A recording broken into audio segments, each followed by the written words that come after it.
I don't even think the most into dark romance girly could possibly handle this fic. I don't even think the most dedicated dead dove lover could read this fic because it is absolutely fucking absurd. So I actually want to animate my intro, but I can't draw well yet. So, this is a placeholder. Hello everyone, welcome back to my channel. My name is Mex, and this is basically where I talk about a lot of media, different types of it, anime, books, manga, whatever really catches my interest in terms of media and media analysis. Now, this is a very impromptu video that I just decided to make on a whim. I've been really in a funk recently when it comes to like video making and stuff of that nature. And so maybe doing this video will help me with writing. Well, not writing, but getting back into video making. I have a few videos in the dock, and I think that this video might just help me get back into it. Now, what exactly is this video going to be about? Okay, so this video is completely unscripted. I am saying these things straight out of my head. There is no script whatsoever.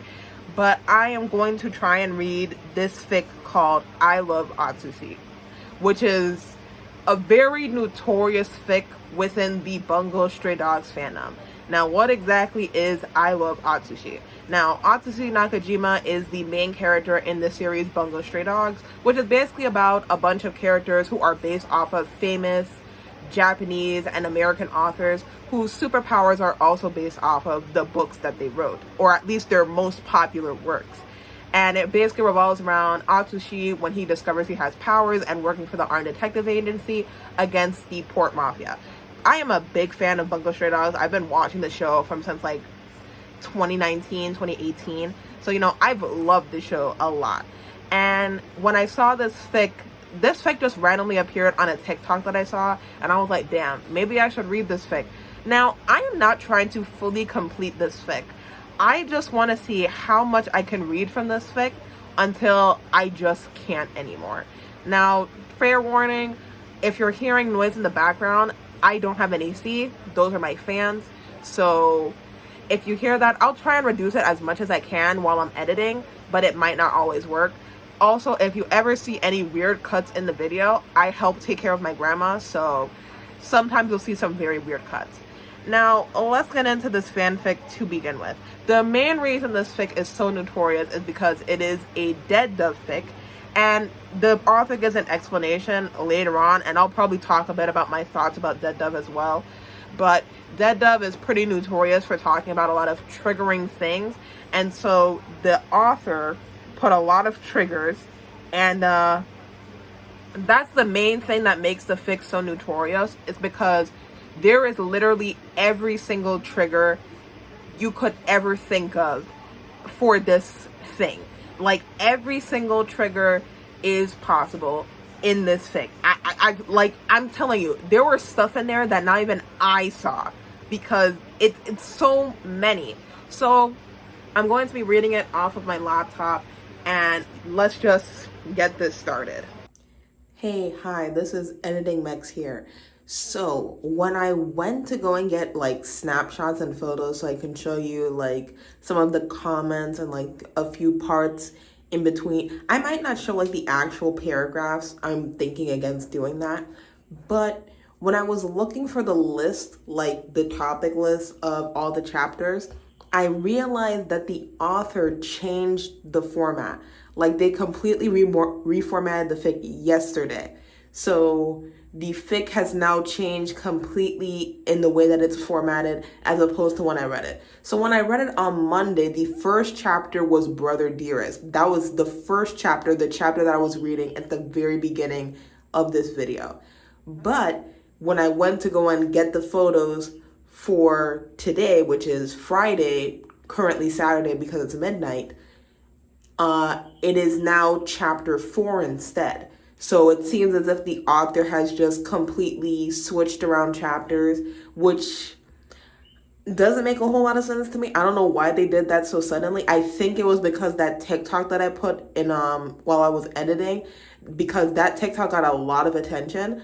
So I feel like they saw that TikTok and then they decided to just completely reformat the fic once again.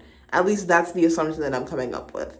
Anyway, that's just to explain everything to you. So if you do read this fic for yourself, which I don't suggest, then just know that it is not going to be the same as the way I'm reading it as opposed to now. So here are all of the tags, and this is chapter 1 called Brother Dearest. Now, the author says, take the tag seriously, everything tagged will happen in this fic. So here are the tag warnings for the other chapters. Chapter 2, giving birth, child death, dubcon, dubious consent basically, incorrect use of a newborn. Now, whenever you see incorrect use of used in AO3, normally it is used in the reference of something sexual. So, and then you also have child death, and it's making me a little concerned. And by a little, I mean a lot. This fic is almost 100,000 words. So this fic is basically the length of an actual fucking novel. I am literally reading the equivalent of a novel. If I manage to finish this. I don't think I will.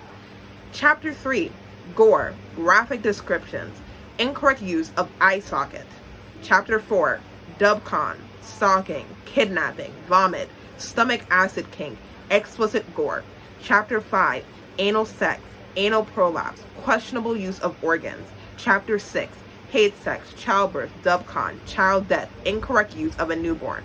Chapter 7, dubcon, underage, grooming. Chapter 18, bestiality and zoophilia. Chapter 9, insects POV. I'm actually kind of interested in how they are going to write the POV of an insect. Like, that's honestly kind of interesting to me. I don't know how that's going to work. And blood.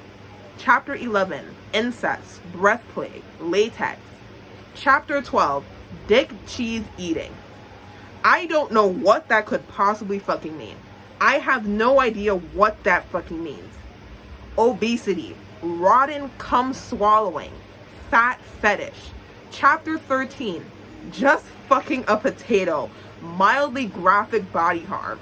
Chapter 14, large things up pussy, lots of cum, public sex. Chapter 15, priest committing sins, piss, demons, master/slave undertones. Chapter 16, it's just scat. Chapter 17, omorasi, which is, I don't know what that is.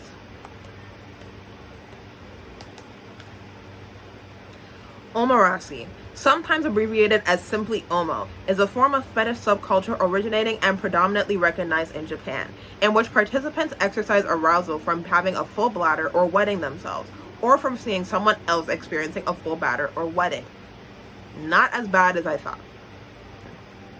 Knife play, which is basically where you take a knife and start body swap. Chapter 18, human furniture, sounding, micro. Chapter 19, fisting, medical play, orgasm delay. Chapter 20, double penetration in 2 holes, boot worship, lactation. Chapter 21, sensory deprivation, wax play. Chapter 22, rimming, breeding, tentacles. Chapter 23, menophilia, casting couch, bukkake. I don't know what menophilia is. Menophilia.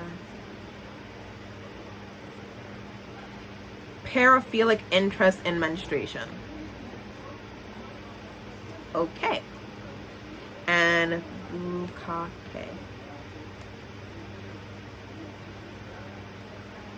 Is that how you spell it? Oh, bukkake, I think.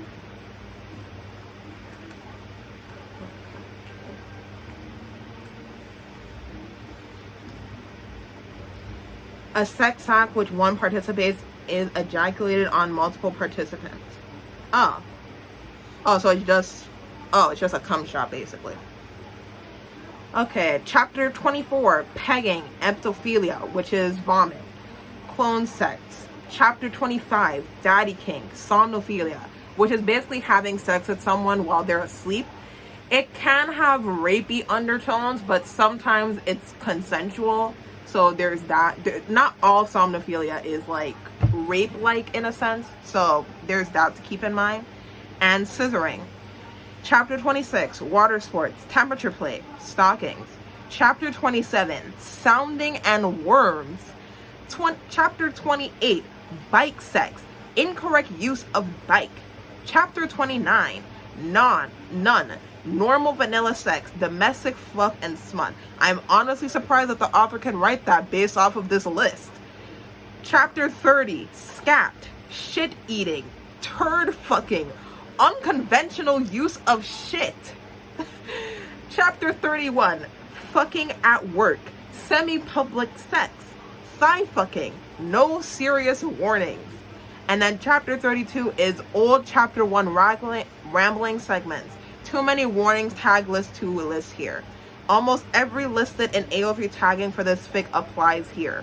And then they just keep putting down dead dove do not eat over and over again. And so they put down dead dove do not eat, or DDNE. And it gives a description as to what it is.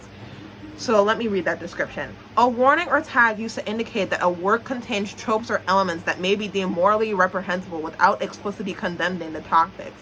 Take the tags, if any, listed on the work seriously. The tags are here for a reason. You know what you're getting yourself into. Authors may choose to only use DDNE and no other tags as a blanket warning to avoid spoilers, or if there are too many triggers and sensitive topics that it would be impossible to fully list. The term comes from Arrested Development. Character sees a bag in the fridge that's labeled dead dove do not eat. He looks in the bag and says, don't know what else I expected. I am serious about the severity of the tags used, except exactly what is tagged. This fic will contain the worst paraphilias. Chapter 1, tags, incest, brother and sister relationship, dubcon, very underage reader. I hope you enjoy. Now, that's the thing about this whole fic. The fic basically is Atsushi Nakajima, and then most of the fic revolves around the reader itself. So it's very much a YN fic, but if YN fics were just trauma, basically, it's an interesting way of looking at it. Now, getting into dead dove as a whole is kind of interesting to me, because here's the thing. That's always people's explanation when it comes to dead dove. It's like, well, there were triggers there, so you can't say anything or be offended by it because the triggers and tags are there. And they always reference that, oh, well, the scene that it came from, he shouldn't have been shocked that there was a dead dove in the bag. Here's the thing. As much as you can say that you can't be shocked that there was a dead dove in a bag marked dead dove, I can also say, why the fuck did you put a dead dove in the fridge? Genuinely. Like, you can also have that conversation. As much as you can have the conversation of, well, it said this, so why did you go in there and then expect it to be something else? Why did you decide to put that in my fridge? This wasn't like some sort of special fridge for dead birds or anything. Like, no, this is a fridge where I put my food to eat. Again, I'm not trying to dictate what people write. Listen, I have no issue with reading about dark topics, but the way you handle writing about a dark topic is important.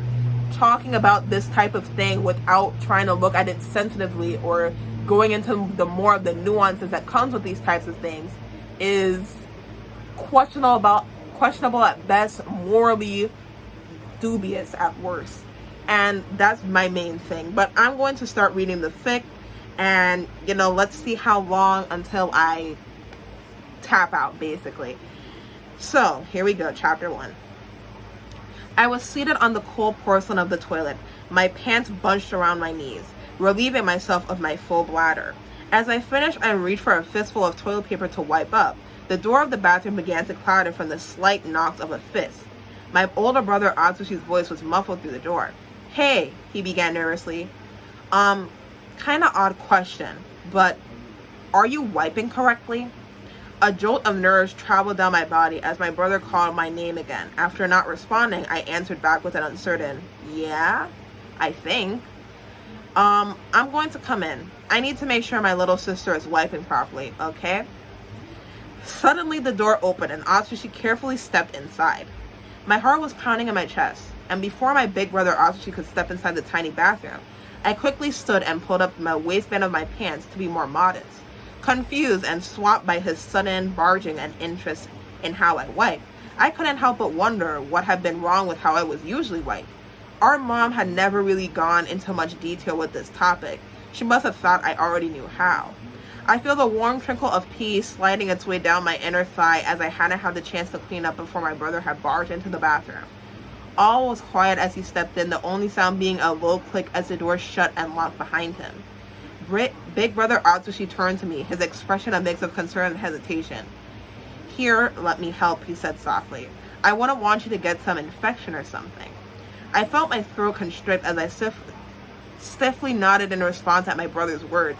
The awkwardness of the situation was heavy on my chest, but I still had faith that he was only looking out for me and wanted what was best. An infection or even something worse would be bad. So it made sense that he didn't want such a thing to happen. I trust him.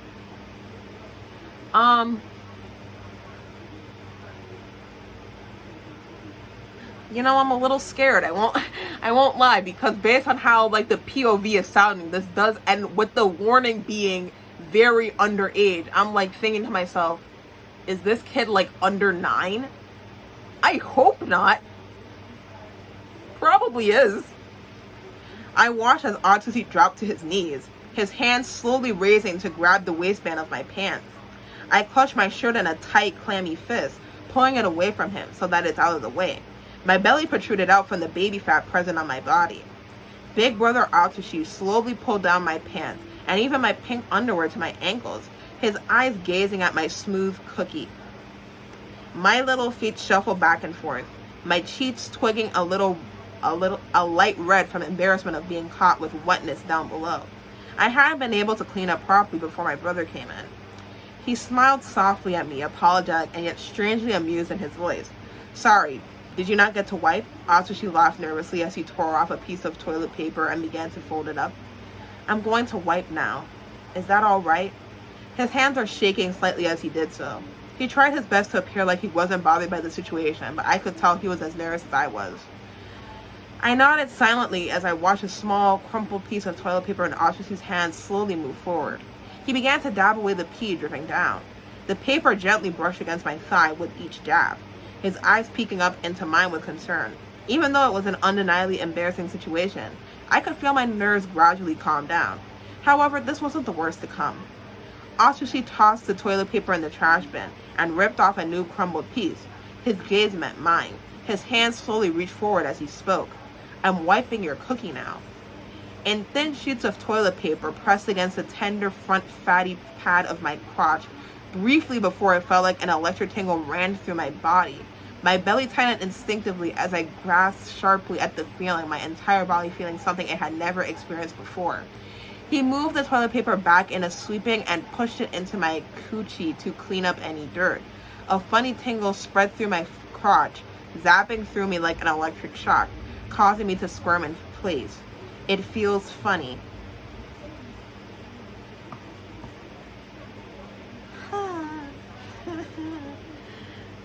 Oh boy, this is...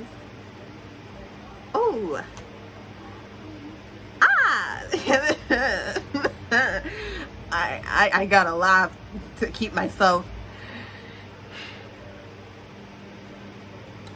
Atsushi moved away a little and tilted his head back up, giving me a calming smile. You know, knowing that this is Atsushi from Bungo Stray Dogs is wild, because if you know the character, you know that he would never pull some shit like this. Like, he is not that type of character. Like, he is very overprotective, especially when it comes in regards of kids. Like, there's literally a character, if you've never watched a show, called Kyoka, and she is like 14 years old, and he basically treats her like his younger sister. Like, he treats her very kindly. So it's insane to watch someone like do this, really. Like, it's very interesting to have this for your character. Like, I'm a little shocked. His hand felt warm against my hip as he softly spoke. "It's all right. That's normal. It'll be done soon. Please stay still, okay?"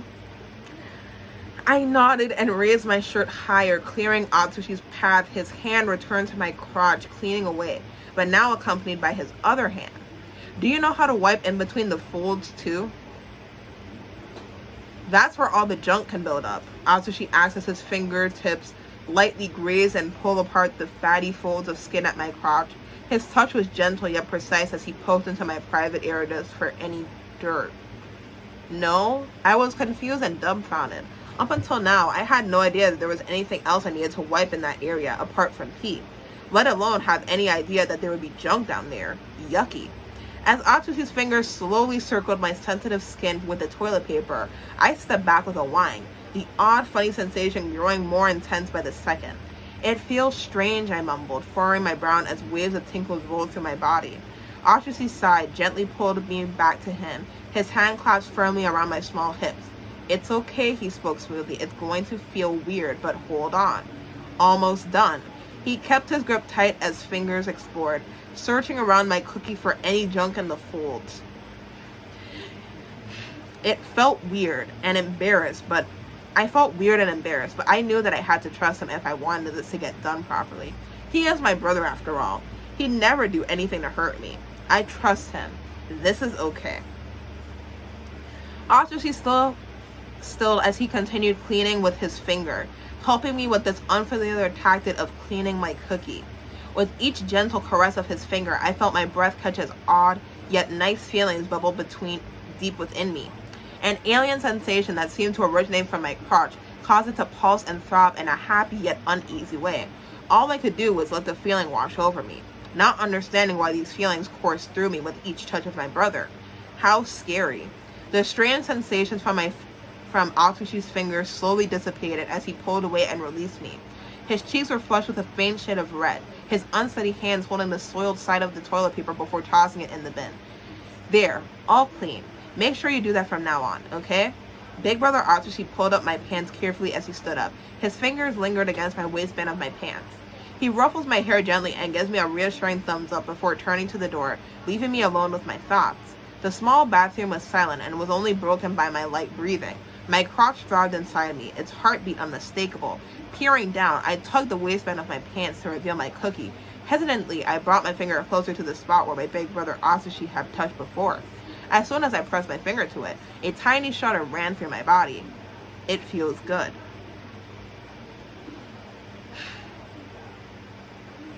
I was never able to recreate the same funny and ticklish feeling Atsushi showed me on the day in the bathroom. I didn't know what I was doing wrong. When I would do it, the feeling wasn't the same as close as when Atsushi touched me there.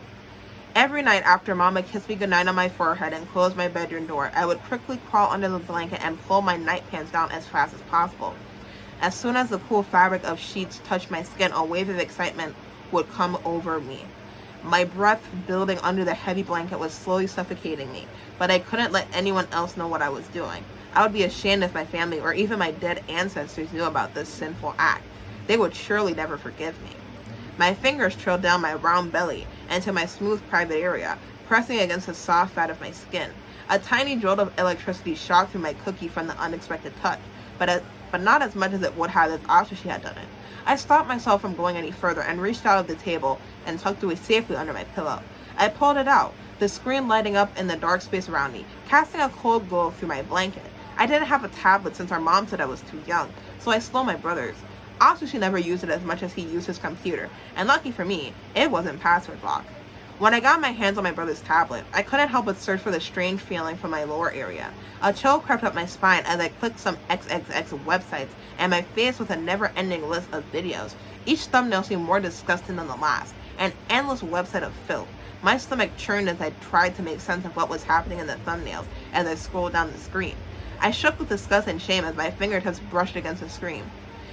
Fear and curiosity screamed inside of my gut, filling me with dread. Sweat pooled between my eyebrows. My throat constricted with a trembling finger. I clicked on the video I saw. The website led me to a video after video of women having things pushed inside of their cookies. I could only cling to myself for comfort as a tear slid down my cheeks, and the longer I watched.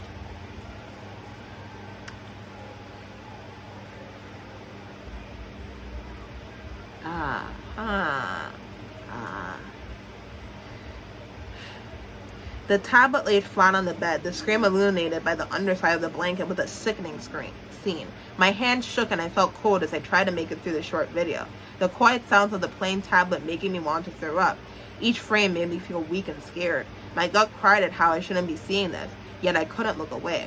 It was impossible to look away. The website's URL stayed logged in my mind. Vivid images of a man's lower area forced into the woman planted themselves in my head and sent a flutter of tingles through my body. Could something that big really go inside someone? Those thoughts made me wonder if I could do something like that. My crotch seemed to tingle at the thought. A feeling hadn't been able to shake. The feeling reminds me of Atsushi. With muscle memory, I type in the XXS website and pick the first video I saw. On the screen, the video begins playing after some intro with drums. It starts with a woman laying on her back with her legs spread wide and an unseen man pushed his stick inside of her. The longer I watched, my breath gradually began to quicken, and my heart began to race as I watched them move with each other. I felt myself get tingly at the sight of it.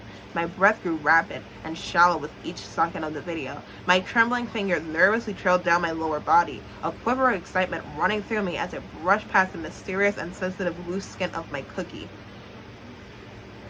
I felt something alien beneath my touch, a small hole in between the folds that drew an involuntary gasp from me.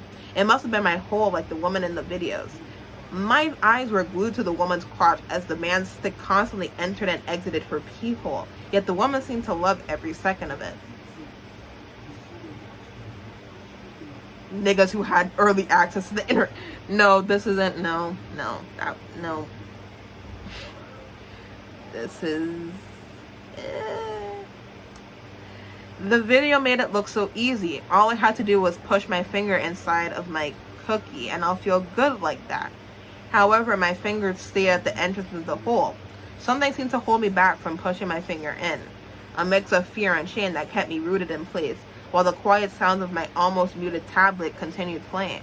The finger flew away from the folds of my crotch at the sound of the doorknob jingling. My heart raced even faster than before as I hastily pulled up my pants and scrambled into a sitting position on the bed, the heavy blanket falling around me in heaps. My trembling hands grasped the tablet, quickly muting the sound and trying desperately to close out the tab despite how clammy they kept getting.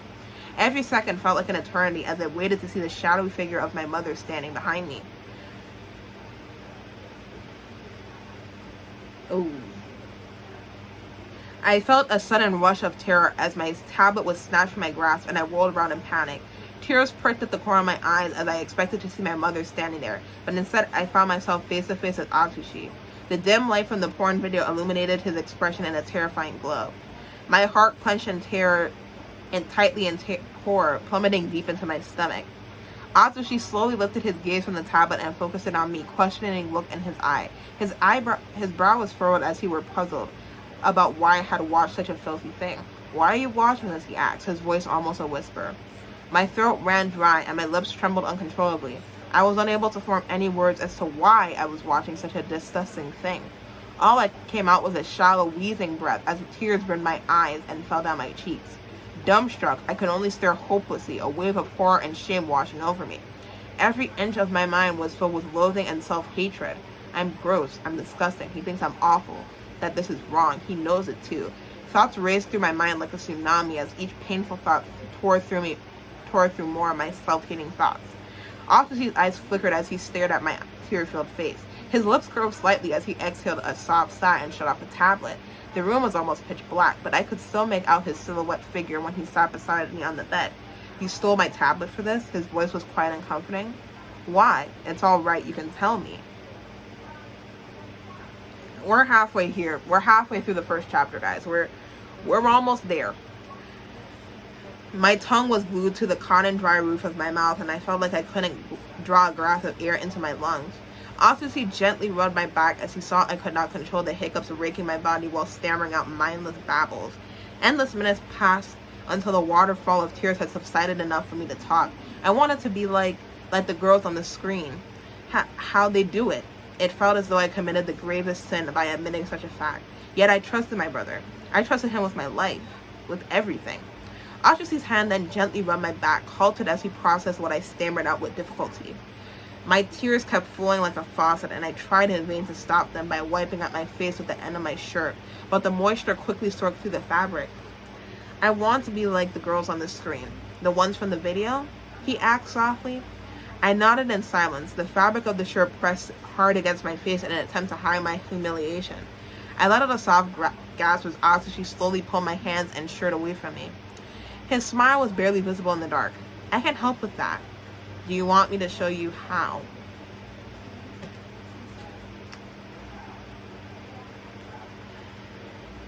I stopped breathing as he sat in the stillness, my cheeks flushed from embarrassment as I contemplated what my big brother had said. The thought made me uneasy, but I murmured barely above a whisper, "Please." I kept my gaze down, desperately hoping no one would make out the shame and relief of my face.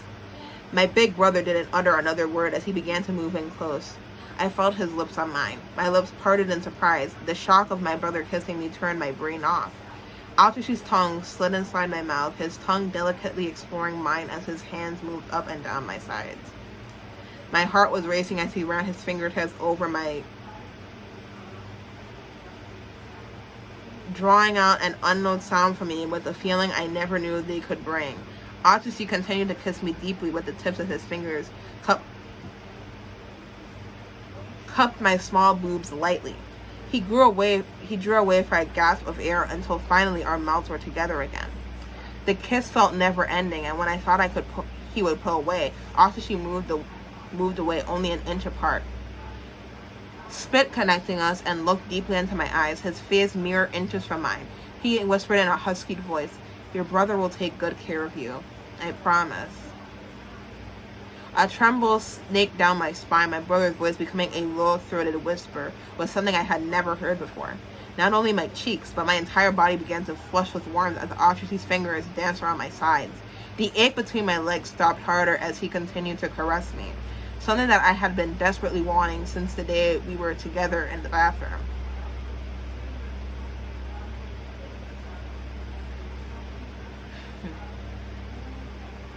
However, a budding sense of unease and guilt burrowed into my head.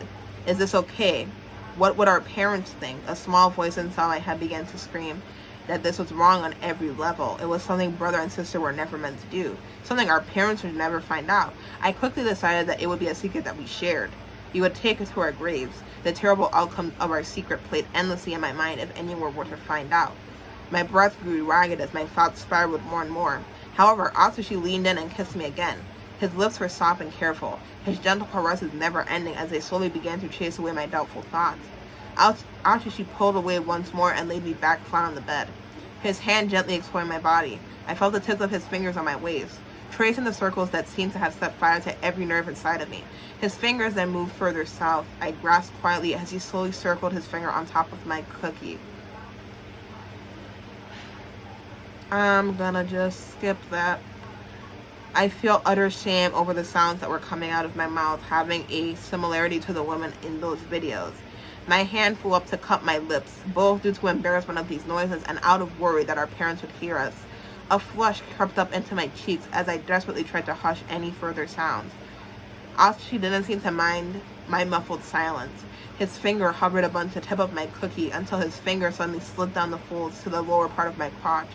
He pressed his fingertips against the hole from where my pee comes out, and the searing shock jolted through me as he started to push his finger gradually inside the hole.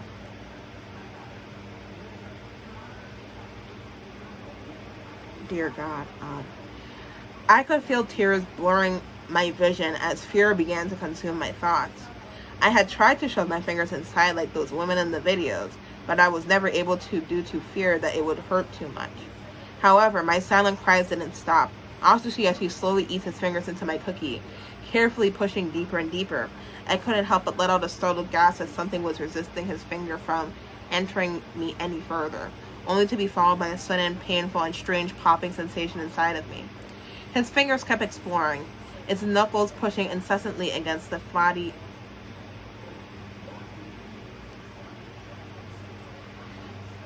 I gasped as Atsushi slowly dragged his finger out of me, only to push back in. He kept it. After a couple of seconds, he slowly pushed his second finger into me and moved it back and forth along with his other finger. Atsushi moved his fingers in and out of me until any pain that I had felt before was replaced with an overwhelming pleasant heat that seemed to reach every inch of my body. His motions were gentle yet firm, filling me with an unending warmth that made it hard to think of anything. Atsushi pulled his fingers out, the feeling leaving me strangely empty once they popped out. He quickly tugged his pants down, exposing himself to the bedroom air. His pole was sticking up and the tip was leaking some kind of fluid. I never knew they could do that.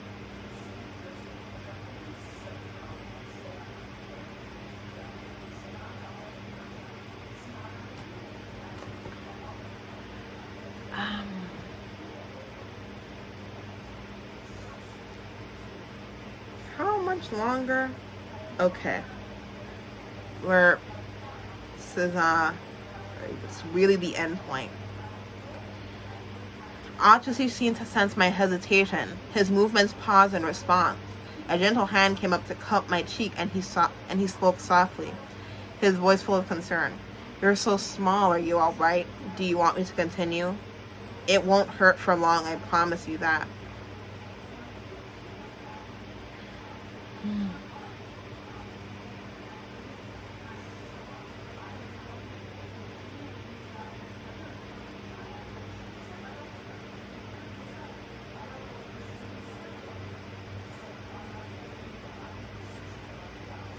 I don't know how anyone could possibly write this. Oh my god.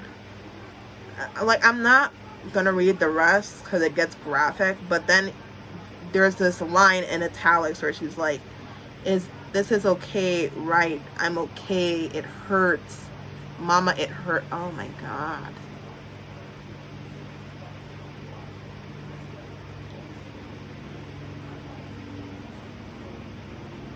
Jesus Christ. I'm not reading the rest of that. I'm just gonna skim this. Oh my god. And then this is the final 4 paragraphs. Suddenly, Atsushi let out a low sound as he had been holding it back for too long. Then he gasped into my ear as his stick twitched inside me. I felt a funny feeling deep within my cookie that traveled through every part of my body like waves. Atsushi had filled the inside of my cookie with something. The feeling sent a jolt of pleasure through my throbbing body. Did he pee in me? We laid in the bed panting, our lower parts still connected. The only sound between us was the quiet panting of our breath.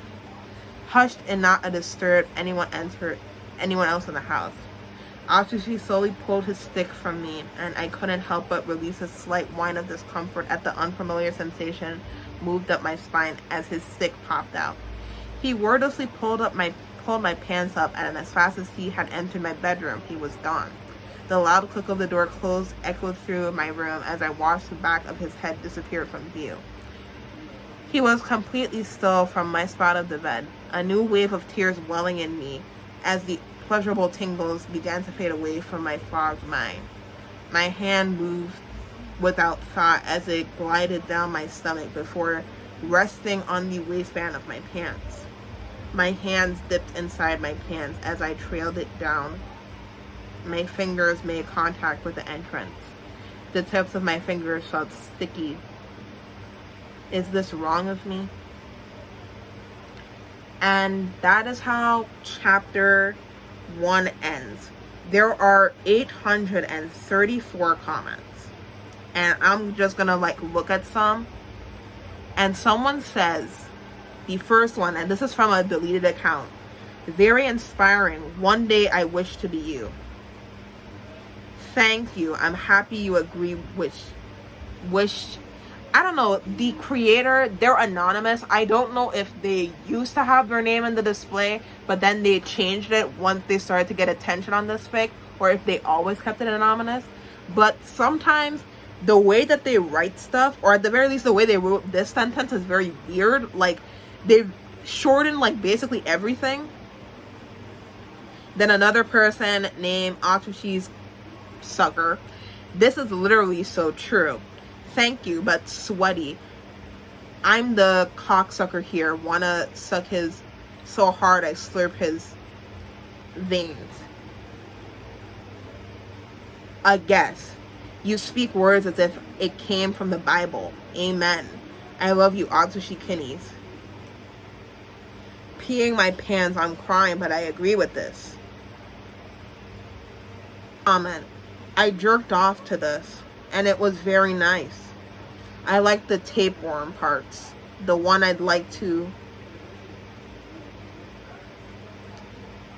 This is so me though. It feels so good. The writing is amazing. My legs are literally spasming. And then this one person writes, and I completely agree with them. I would like to study you. The inside of your head has to be an absolutely fascinating place. Then the creator commented, inside of my head is just scenes of how I'd like Atsushi to F me. Then another creator, well, not a creator, but someone commented to the anonymous creator, he's not even hot, what the fuck. Then the anonymous creator commented back to that comment, you take that back. Then the person again says, geez, yo, chill. My comment should be the least of your concerns looking at that shit you wrote. Then the anonymous creator was like, don't you ever disrespect him like that again.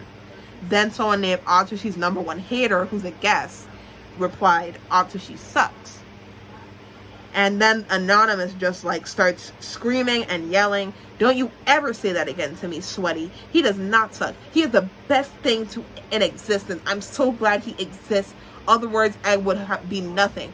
What do you forget in life? That's right, you have nothing. You have nothing to wake up to, nothing to look forward to. You have nothing, and I have everything. Oh yeah, I also forgot to mention that most of this fic, they're taking requests. So people will comment that they have a request, and then they will do the request. So all of these other fics are just people who are requesting stuff. And then the author usually replies back that, yeah, they do. I've lost all faith in humanity, but I support everything I just read. And then someone also commented, how do you feel after you finish writing this? And the creator commented, horny. And someone put in, this is so fucking funny, I can't do it. I love you so much, I can't breathe. Same, actually, laughed so hard like biting watermelons and help me. Then someone put in, I'm worried for your mental state, because I am too. Like, to write something like this and be okay with it and feeling horny after the fact is like kind of insane. And, you know, they're like, I'm good, thanks though. And then someone commented called Ligma Balls, yo. If you think you're good, then I'm fucking mentally stable and rich. That's enough reading the comments. That's enough. I feel like most of the comments come from this, because if you look at like the description of like how many comments there's like 1,448 comments. So like a good amount of the comments came from that one chapter. Now the summary for chapter 2, Creation of Life, is a request. The tags, like I said before, giving birth, child death, dubcom, incorrect use of a newborn.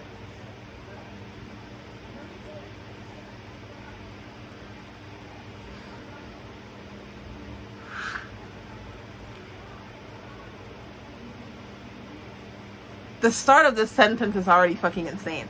After all those nights when Atsushi pumped me full with his cum, it finally happened. I was pregnant with his fur child.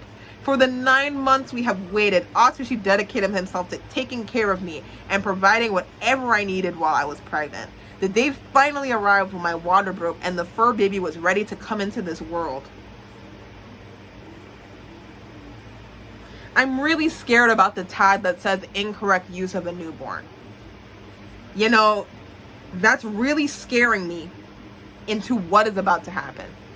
Because again, like I said before, when most AO3 authors use the tag incorrect use of insert object, it is most regularly used in a sexual context. So I'm very scared of how he's going to use this in reference to a newborn child that might also be dying.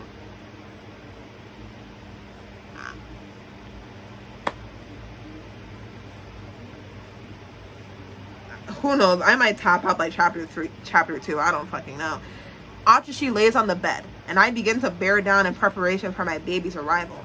Atsushi crawls between my legs, watching intently as my vaginal entrance starts to widen and stretch with each heave of my body to push our baby out. I hear my pain moans, and screams echo loudly in the room as the experience reminds me of Atsushi's large, fat, throbbing was inside me. A loud popping sound erupted through the room, and I felt a sudden rush of warmth as the baby's head slowly inched its way out of my vagina. The pain leaving me breathless and lightheaded. Its upper body emerged shortly after, slimy and covered in blood and other bodily juices. Atsushi, with the utmost care. Oh, this is a very short chapter. We're already at the end. Atsushi, with the utmost care, tenderly cradles a newborn. It cries, piercing the air as it slides out of me. He looks down upon my child lovingly, his eyes filled with adoration. "You're so beautiful," he whispers, before leaning down and pressing his lips to our baby's forehead. His mouth then opens wide as he clamps his teeth down on my baby's head.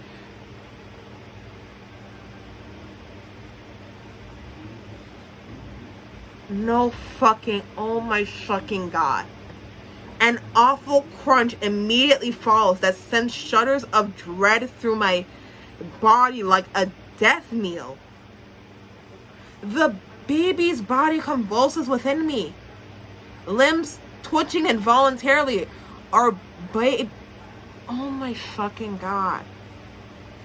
Our baby's violent spasms inside me. It felt like a vibrator set to its highest intent. She's talking about a fucking baby like it's oh my God. I let out a loud strangled moan as waves of pleasure and sorrow coursed through my body, threatening to make me. My heart was pounding deafeningly in my ears as I heard the horrid sounds of bone cracking and splintering, followed by the sickening feeling of warm blood dripping down my and sheets beneath. There is a never-ending hole in my chest as the squirming of the dying. Oh my God. He's gone. He's gone. My baby, he's gone.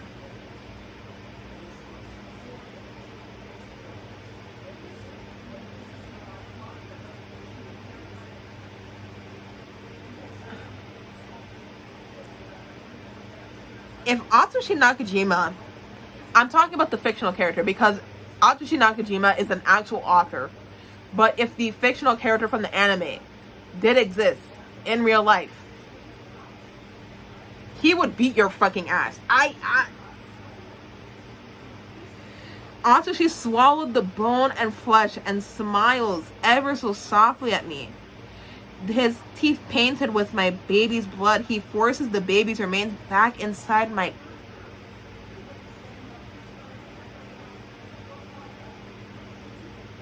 He speaks gently to me. "I want to watch you give birth again." I hesitantly nod and my pussy gradually squeezes to push. Though no longer wiggling against the baby's body sliding out from the baby's stubby neck emerges first, and then I watch as Atsushi unzips his pants and pull.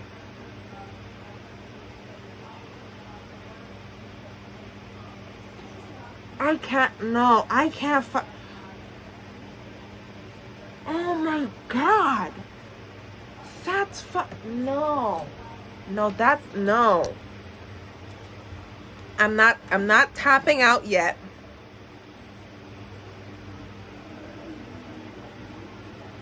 That needs to be on a list. That fucking nigga needs to be on a motherfucking list. That's some shit. That is some fucking nasty ass shit.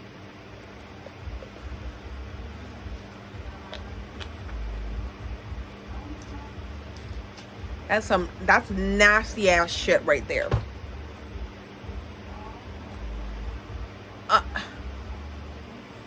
Like I don't want to read it to you, but at the same time I don't know how else to explain it. Like, you already know that he has pushed the dead child back into her, and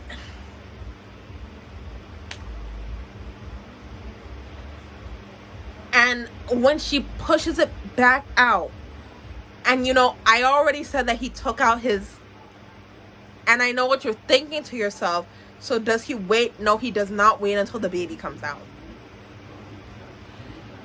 And you know that he's gonna,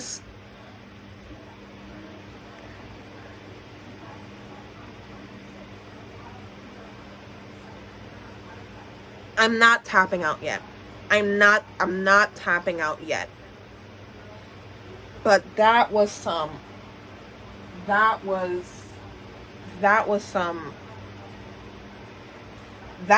sick fuck right there. That was fuckery. That was some real fuckery to the highest fucking degree. That was some true fuckery. That was bull fuckery. Just all types of fuckery. I cannot. I'm not. And then she talks about how it feels like there are two Atsushis and stretching her pee to the limit. My orgasm ripped through me, and Atsushi dragged the blood.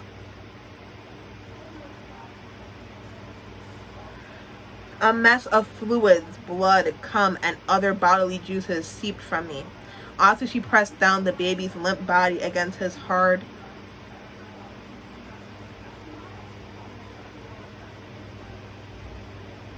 No fuck. What happened to my smile and my will to live? Where are they now? Gone. Wubby rocks. Like what the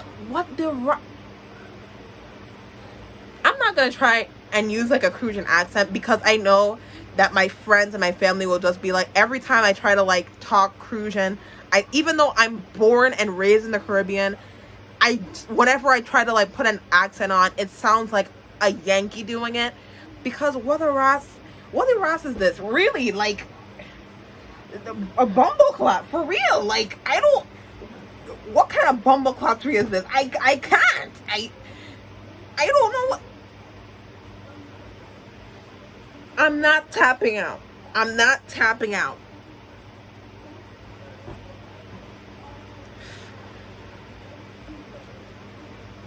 You know, as a writer, you know, I thought I've written some like bad stuff. Not bad in like morally things, like just being a bad writer or just not writing good enough. And sometimes, you know, when you write stuff happening to characters, because I have a lot of OCs, I've given them tragic past. You know, I have a character who has been raped, but you know, I don't have it where I show her being graphically raped. I don't have her, you know, this constantly happening. I don't have her being constantly tortured by this man. Sure, she has PTSD, but she killed that nigga. She killed her rapist. But I am not against writing about dark topics, but this is some, because she refers to him using the baby like a, I don't even think I'll show the screenshot for this, because oh my god, YouTube is gonna get on my ass. If YouTube even allows me to post this video probably won't even get that many views, because oh my god, she refers to him using the lifeless baby. Like, remember, this is a lifeless newborn baby, like a toy.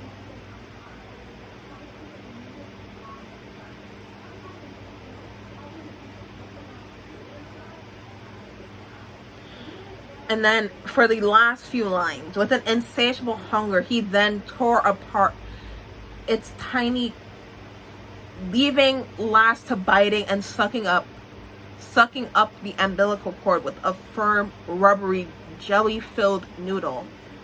No remnants of our precious child remained. Atsushi licked his lips that were stained with traces of the baby's blood. He gently pressed his lips against mine, whispering softly, "I can't wait until I get you pregnant." I smile with tears in my eyes, knowing I can soon experience this again.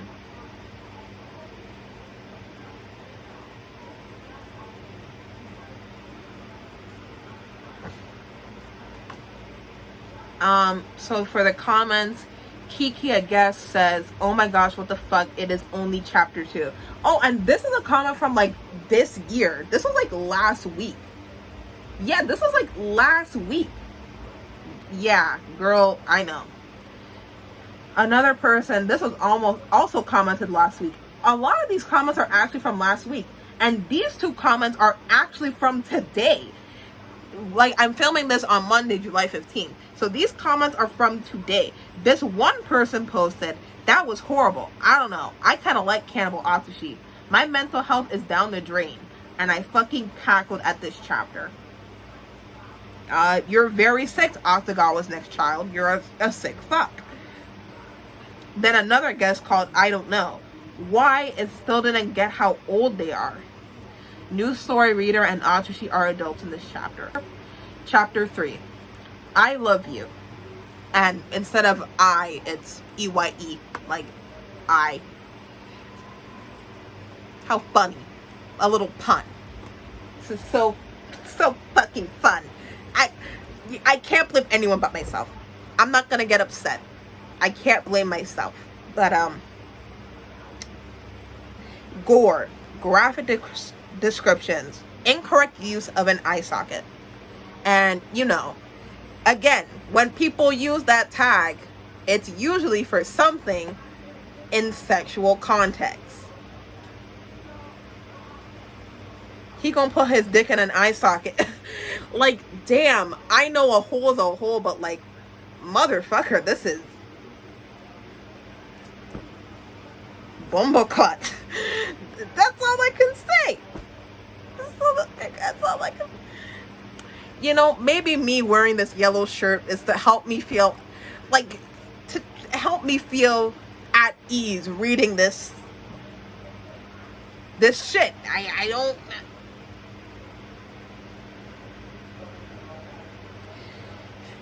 Why are you crying, darling? Atsushi cooed, getting a spoon out of the kitchen drawer. This is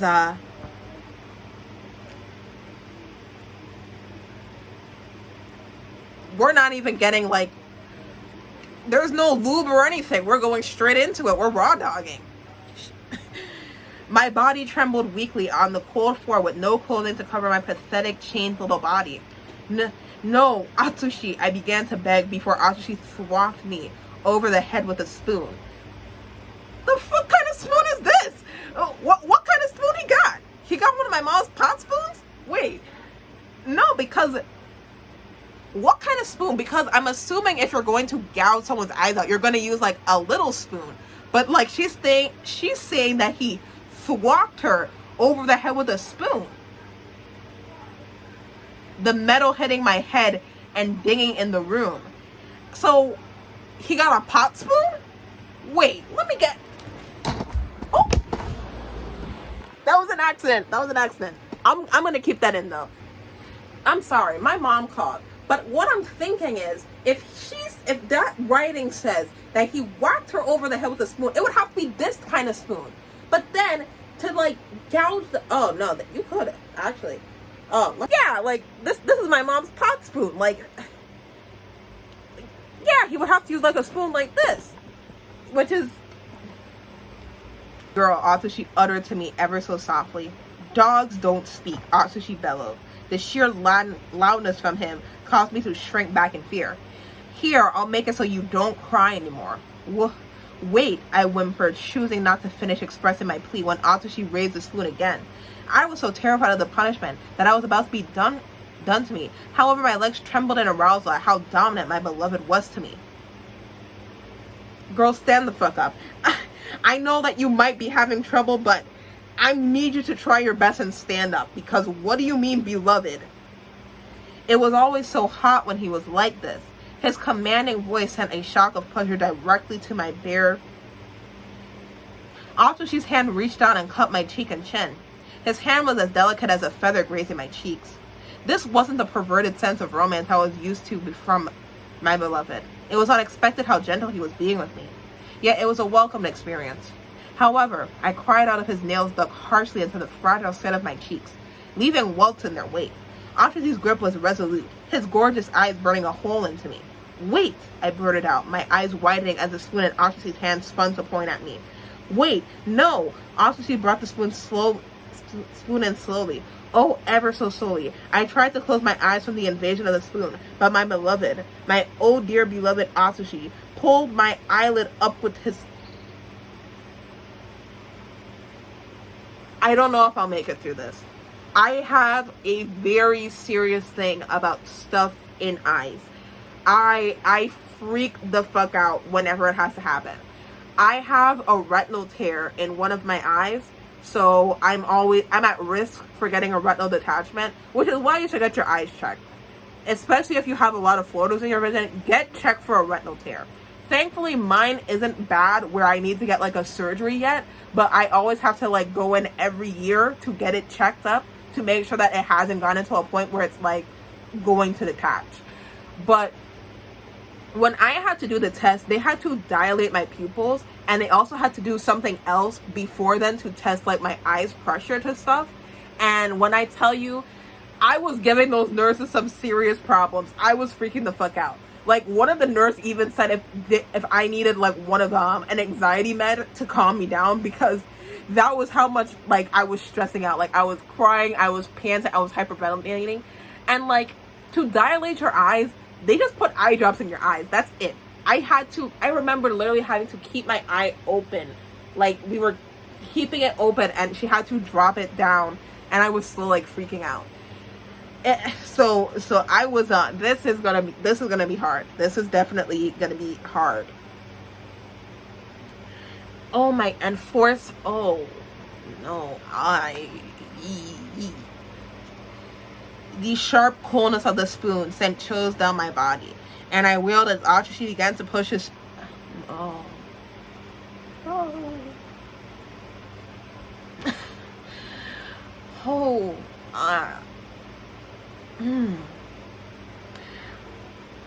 Oh my god.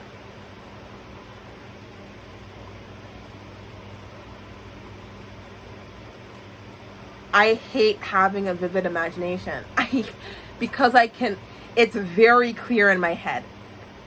It's very clear. Oh, it is so clear in my head.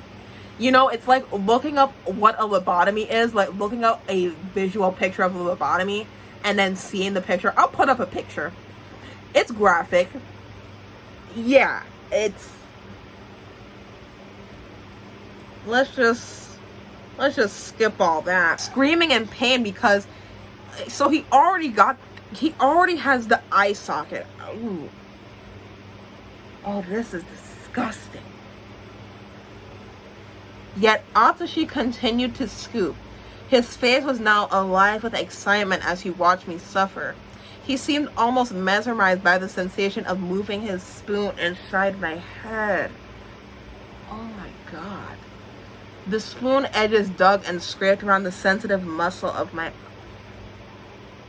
Each grind burning and causing more blood to flow. Sickening squishes began to echo inside my head as my eyes began to turn to mush from the force of the spoon digging around in my eye socket like it was some whisk batter dough. It hurt so much, yet I knew it was a punishment for what I did earlier. Something that upset my beloved Atsushi.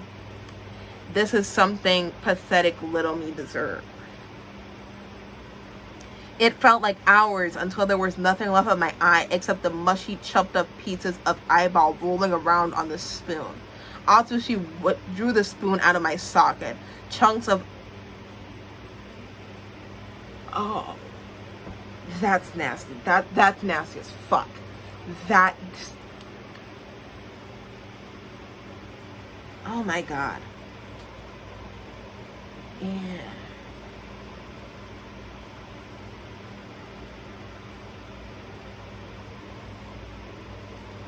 Holy crap.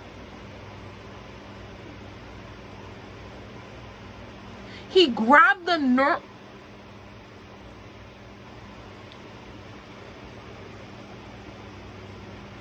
Oh my god. This is sick. This is sick. This is sick. It's sick. It's sick. Wait. Thumbnail.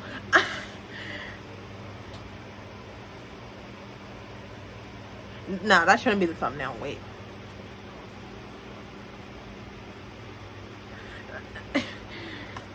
Oh my god. No, no, no. This is...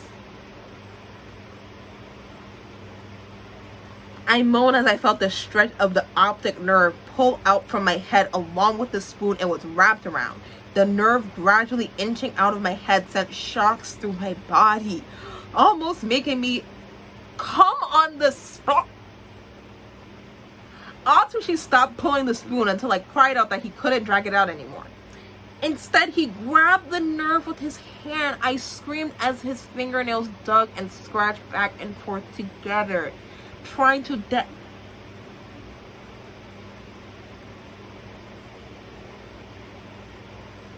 They giving the nigga who wrote Playground a run for his fucking money. I've never read Playground, nor am I going to, but damn, from the summary videos that I've watched about Playground, I think that this author is giving that guy a run for his money. Listen, the author for Playground, count your fucking days. You got nothing on Anonymous for I Love Atsushi. Like,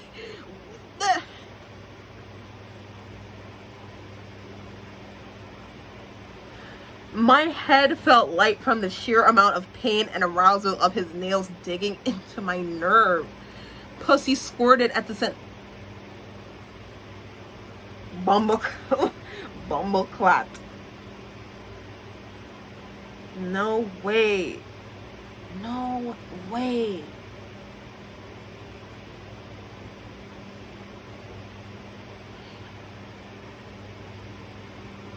He ate the fucking...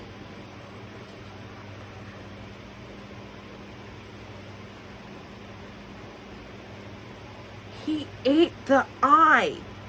He ate...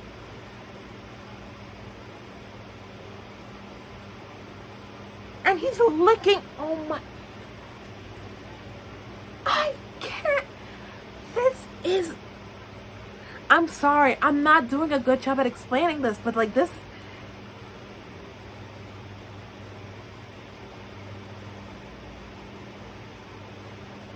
What do I say?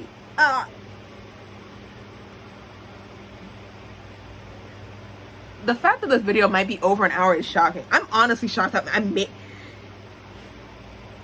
That's crazy. He ate the fucking eyeball and licked the spoon. That's insane. And she's still horny from this. I'm so shocked.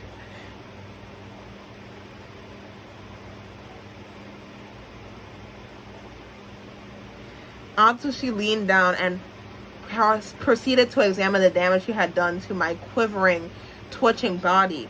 I feel like you should have died from blood loss or something.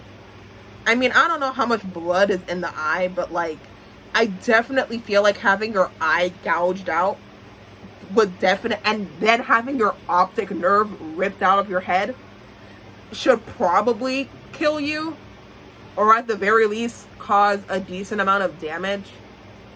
I'm no medical expert. Maybe a medical expert can comment this and tell me, but I feel like having your optic nerve pulled out of your head would, well, I definitely don't think you'd still be breathing.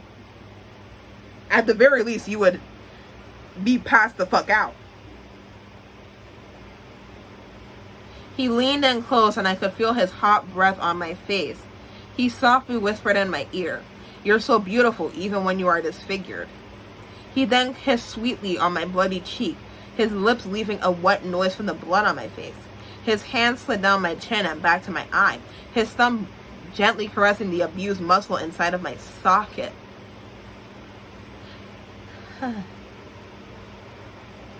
He stood up and I whined at the loss of the sum.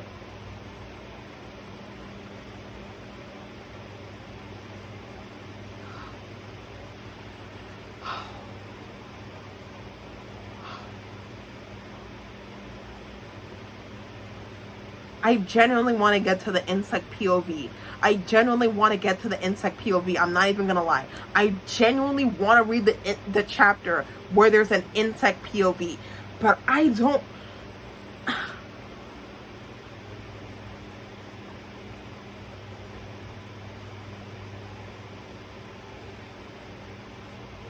There's only like, I have 5 more I have like 6 more paragraphs. 6 more paragraphs.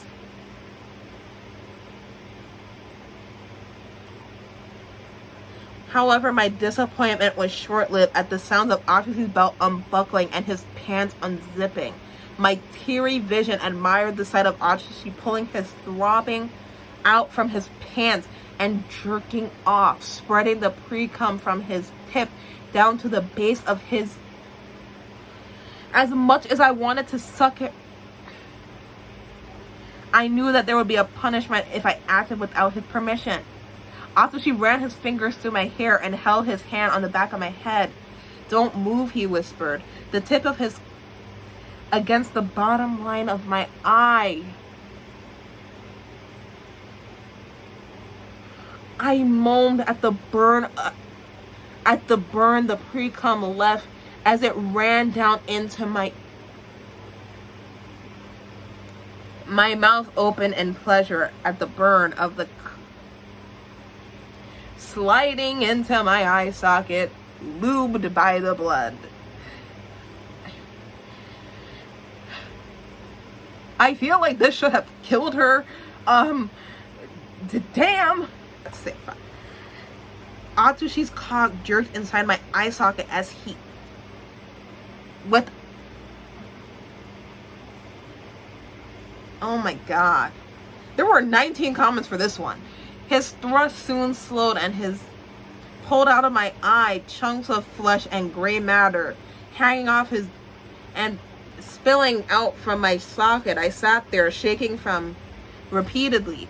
Tiredly, I leaned forward and licked the bloody of his, savoring the taste of my flesh and blood exactly as Atsushi did. I swallowed his down my throat, and then I slid his out from my mouth, my lips catching any chunks of flesh and brain matter. If there was brain matter, you should be dead. You very much should be dead. I don't know how she fucking survived this. Dead ass. The tip of Atsushi's popped out of my mouth, and I turned my head at him, making a show of swallowing my flesh and matter. I lopsidedly smiled at Atsushi with bloody teeth. He smiled back. Good girl.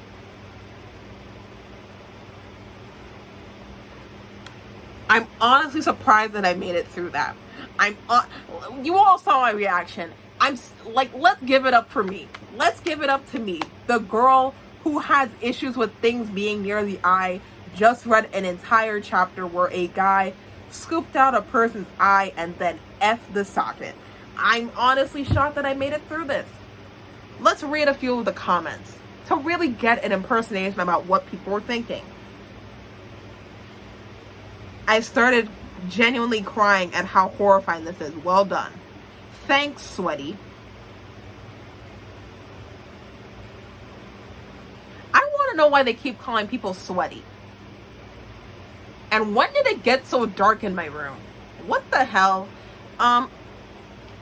But yeah, they always call people sweaty. I don't know what's with that. I feel like it's a fetish thing, but I don't want to make assumptions. Could you imagine if that creator came into my comment section like, how dare you make an entire video? Y'all will defend me.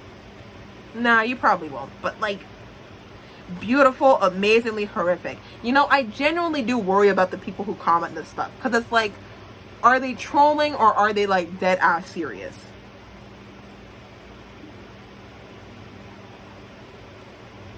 No, because I started crying. I hope you're okay. I'm actually traumatized, and they put I instead of I.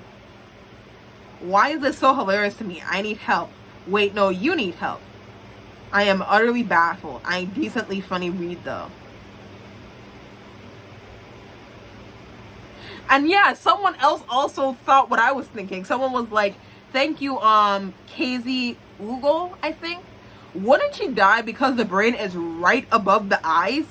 Why does he think putting his stick in a fresh open eye socket and using blood as lube pleasurable? Wouldn't his stick get a disease or something? And wouldn't her eye get infected? I know, right? And wouldn't she faint from the blood loss or shit? I may be a doctor, but it's medically inaccurate for fetish. They're definitely trolling with that. You know, my mom's gonna come in and she's gonna hear me reading this and she's probably gonna be like, what the hell is my 20-year-old daughter who's taking a gap year fucking reading? So this one is called Gilded Dreams. It is dubcon, stalking, kidnapping, vomit, stomach acid kink, I don't know how the fuck that works, and just overall explicit gore. This one is a little bit longer in comparison. So, you know, let's get this going. I hadn't realized what happened until it was already too late. I'm nothing special.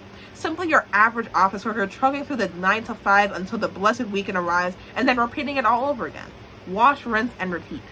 That one night, though, I stumbled across an injured man limping along the deserted street. As a responsible woman, leaving him alone in the darkness was not an option for me. I carefully wrapped the emergency bandages around his wounds. An uncomfortable and tense silence lingered in the air between us. The only sound was my heartbeat loud in my ears. We shared multiple, awkward, occasional glances, neither of us knowing how to break through this wall of tension. My cheeks burned with shyness and embarrassment. I quickly stumbled out. What kind of music do you like? It was such a dumb question to ask while I bandaged someone, but it was the best I could come up with in order to fill this uncomfortable silence. The man softly smiled, his body relaxing under my touch. His voice was quiet and mellifluous? Yeah, mellifluous, as he slowly responded to my questions. I talked to him about nothing in particular. Books, hobbies, our names, life. When out of the blue, in the middle of asking another mundane question, there I was, hit with undeniable yearning despite our short conversation. I felt like the gods were favoring me today for putting such a man in front of me after having such a bleak life so far. We hadn't had much time to chat as the mysterious man I had just finished medical care for had reluctantly leave. It pained me that I was too timid to request his contact information. How could I just let the ideal chance pass me by? With a resigned sigh, I turned and made my way down to the street toward home, ruminating on my own bashfulness and stupidity. However, after that fateful night, my life was never the same. Everywhere I went, I had an uneasy feeling that someone or something was watching me. No matter how many times I looked around, or how quickly I spun to find the source of my paranoia, there was nothing. My work colleagues wore thin of relentless paranoia and constant complaints of being watched after too many episodes like this. Every day felt as if the veil had been draped over my life, leaving me in perpetual unease and a never-ending anxiety. After what seemed like an eternity of this cycle, I had put my foot down and told myself that my feelings of being watched were nothing more than unfounded paranoia due to living alone. It wasn't on my own. These constant worries that someone was observing me, my every move would surely have dissipated long ago. The dread feeling eyes upon me was always lurking around the corners of my consciousness, and as hard as I tried, I could not shake off the lingering paranoia in the back of my mind. My mind drifted to the man from that one night. I wonder if I could have been dating that man, Nakajima, if I was brave enough and had asked for his number. Would we be living in a cozy apartment together right now? He seemed so kind and gentle. He could have easily chased away my needless worries of being watched. Already past the midpoint of my work shift and all tasks accomplished, I decided to try and find that handsome stranger online. It wouldn't be too creepy of me, surely. Of course I did the most logical thing and typed up his name into the search bar. I wasn't expecting too much. Maybe an old Facebook or Twitter account, but my eyes widened in shock when articles came up with him and his involvement with the guild organization. My finger felt almost numb as it scrolled down the page. My gaze fixed intently on each word that scrolled past the screen.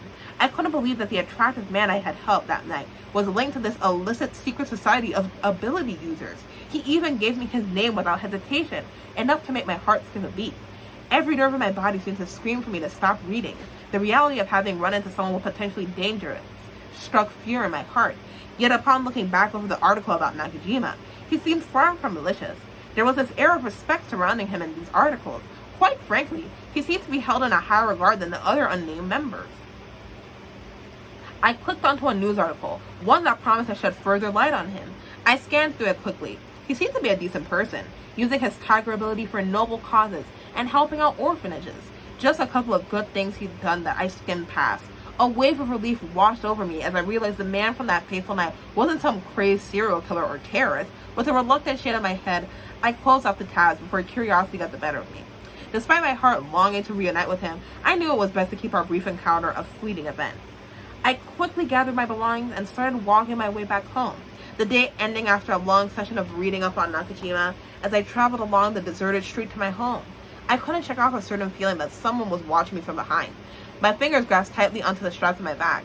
My eyes stayed fixed on the roads ahead, trying to convince myself that it was ridiculous to think someone would be following me. Just like that, what my coworker said, there simply wasn't a logical evidence to back up my needless paranoia. It was only that, mindless paranoia.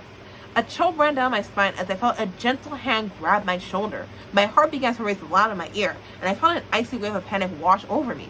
The hairs all along my body standing on edge, every fiber of my being screaming at me to run, yet my body refused to do so. I instinctively knew that who had been stalking me this entire time was now right behind me. Before I could scream, something hard slammed against the side of my head, and everything went back as I collapsed into someone's arms.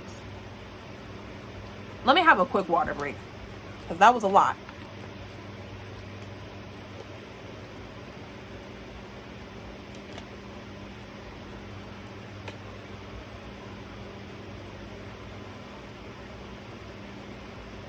Alright, let's get back into it. I awoke with a sharp inhale, my head pounding and my vision blurred as I opened my eyes to take in the unknown room. My gaze shifted towards the bed I was laying on.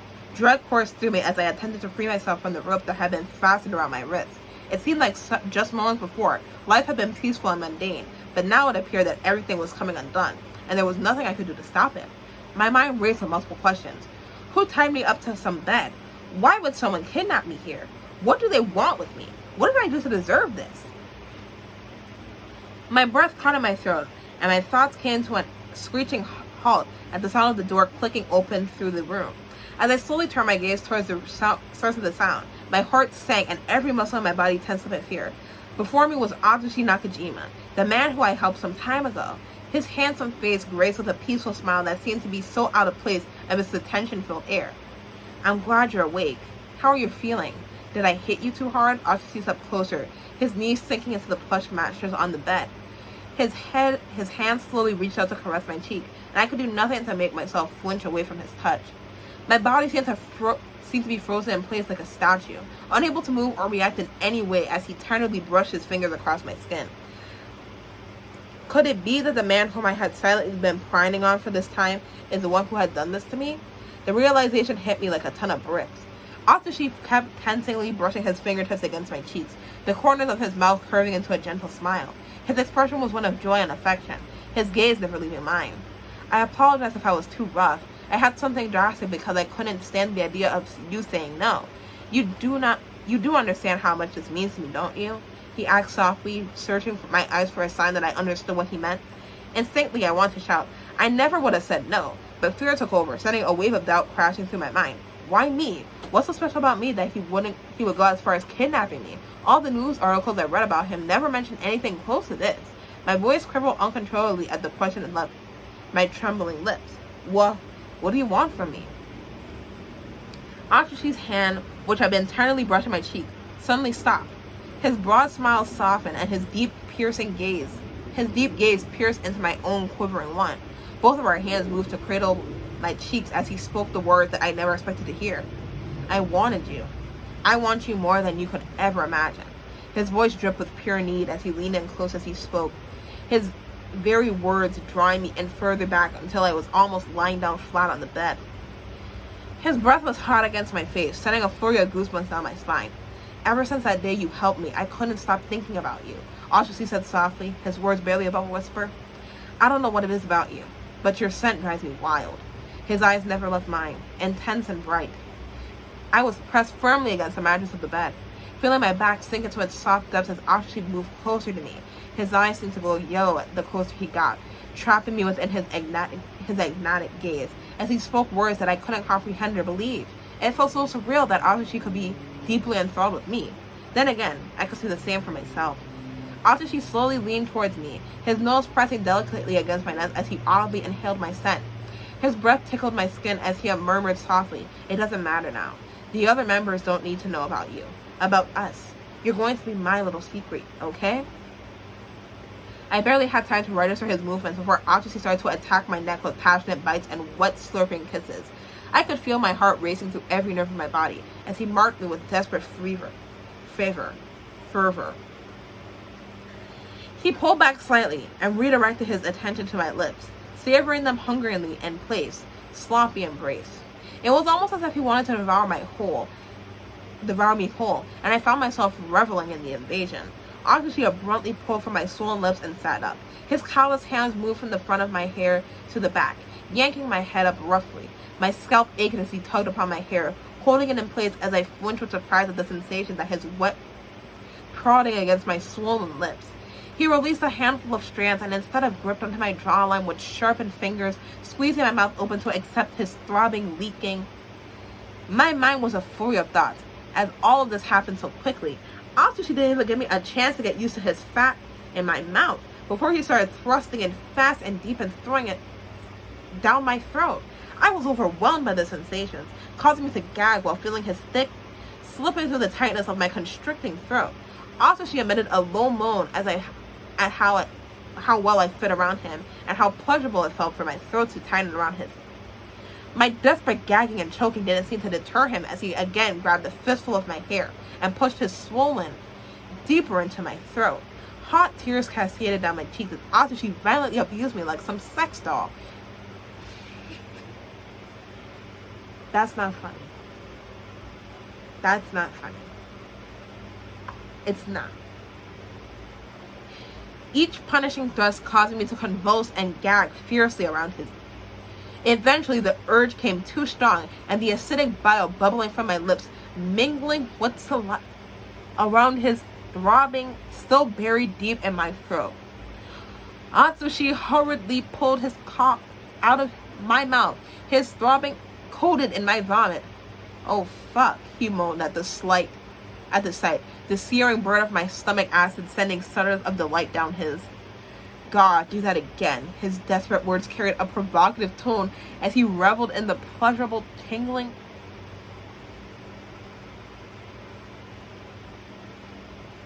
How does one think of this? How?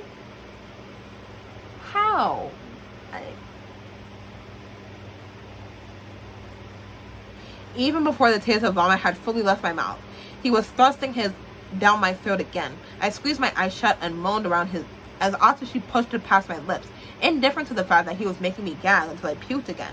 His rough movements scraped against the back of my throat. A mix of saliva and vomit dribbled from the corner of my mouth as I unwillingly endured his relentless assault. I had nothing left in my stomach, yet Atsushi moaned even louder as the pure stomach acid spewed from my mouth. His fingers clamped down in my hair tightly as he thrusted his deeper into my throat, forced me to bury my nose into his pubic hair. Heavy and panting, beads of sweat rolled down his face from pleasurable pain as his was dripping in my stomach acid. Atsushi groaned and pulled away from my mouth with a desperate hiss. His face was contorted in a passionate hunger as he ripped my dress shirt open in one erratic motion, buttons pinging off the walls. My bra suddenly became exposed to him, and he attacked each breast hungrily with rough hands, kneading and pulling them with an almost animalistic intensity. I gasped and moaned as the room seemed to swirl around me from the sudden change in atmosphere. Each touch of his hands left behind a bruised mark on my flesh. I was powerless to stop him. Oh my god, I just lost fucking power. This is insane. I lost power. I don't know how I can continue it because I just lost power. Holy crap. Okay, I'll just finish the last chapter. I'll finish the last chapter and then I'll try and film maybe later tonight. So we'll cut away to me later tonight when I have power again. But yeah, let's just finish the rest of this. I grip my teeth as Atsushi bites become deeper and more insistent. His teeth felt like daggers keen to tear away at the flesh of my stomach. I could feel each sharp tooth cutting into me, carving away at bits of my skin with every bite he made. The pain became too much for me to bear. He tore out chunks of flesh that sent shockwaves through my convulsing body, agony crashing through me with every pull from his teeth. In moments, it felt like there was nothing left but searing pain as he ripped lines of skin from my stomach, exposing the muscle and fat underneath. My God.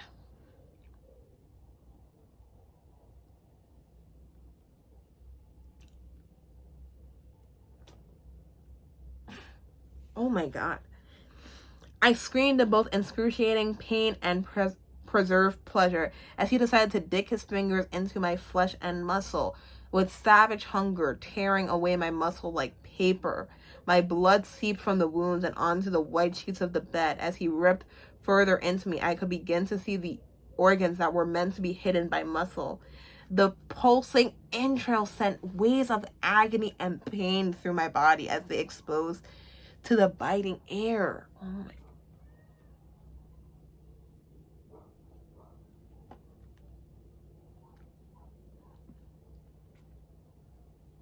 How was she alive? How was she alive, genuinely?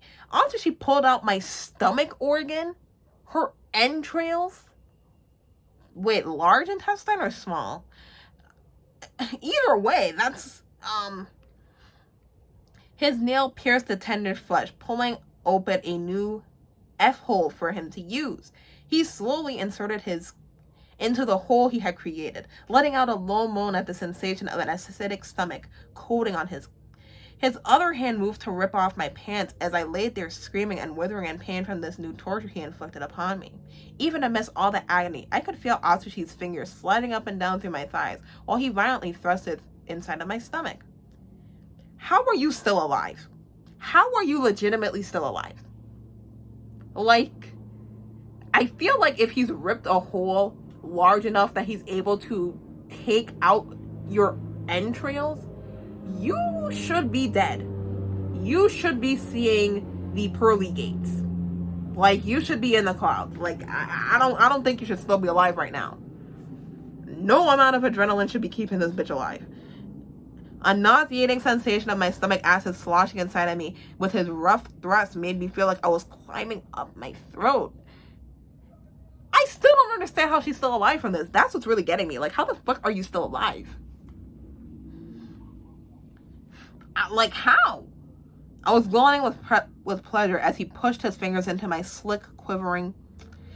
My body trembled and shook with every moment of his fingers, my skin flushing red from arousal and pain. My mind was in a disarray, and part of me was begging him to stop as I could take the pain anymore. But the delicious pleasure of Atsushi thrusting his fingers deep into my tight, wet folds kept me euphoric and longing for more with every tantalizing wet plunge. My body shuddered violently as Atsushi thrusted his fingers deep into my sopping wet pussy, sending shockwaves of pleasure throughout my entire being. His fat pounded down on my soft stomach mercilessly as I gasped for air, pain and pleasure mixing together in a truly feverish sensation. Blood trickled down my inner thighs and sides from the open wounds of my body, coating both of us in sticky warmth. Atsushi's thoughts were raw and frenzy. His was pounded restlessly into my stomach hole. I could feel the rush of pleasure as he filled my insides with his hot, sending delightful shivers coursing through me. The sensation of being so intimately filled with his was utterly intoxicating, like it was some starving. Okay, that's a starved drug addict. Okay, that's interesting. I felt so full, my stomach ached as if I had devoured an entire Thanksgiving dinner. If this is taking place in Japan, I don't understand how. His cum flooding inside me like a tidal wave, the sheer intensity of him ravaging my pee and pumping deep inside was overwhelming, a delightful mix of agony and ecstasy. A shudder of pure glee emanated from my core as I moaned out, my body aching and convulsing in pleasure. Atsushi's fingers moved in methodical motion, spurring on an unrelenting ecstasy that promised no end. His cock, still buried inside my stomach, brought an intensity to my orgasm. The ecstatic wave of pleasure quickly receded from my body, replaced by a tingling agony that radiated from my wounds. The blooming pain was far too much for me to handle, and I felt myself slipping away from unconsciousness. Oh, finally, you're dying. A sudden searing pain shot through me like a jolt of electricity, filming the liquid with my neck sending another lightning bolt through me. The sensation was unbearable, yet I couldn't fight back against it. Blinking back awake with blurred vision, Atsushi came into focus above me, a soft smile on his face as he pulled the syringe out of my neck, his eyes wide with excitement, his body almost quiver. We're not done yet. Let's cut to when I have power again. So I'm back again, and it is now Thursday, and I know you're probably thinking to yourself, you started filming us on Monday, how is it Thursday? Well, for one, it's 1:30 a.m., so that's why it's Thursday, but at the same time, I lost power for almost 6 hours while I was filming on Monday. Then on Tuesday, I got tired and I had work. Then Wednesday, well, I guess technically earlier, 2 hours ago, I was just kind of tired and took like a quick 5-minute nap, and now I'm back again doing chapter 5. So if I sound tired and I look tired, it's because I am tired. It was a really rough shift tonight. So we're on chapter 5. This isn't the right way to do bondage, with the tags being anal sex, anal prolapse, and the questionable use of organs.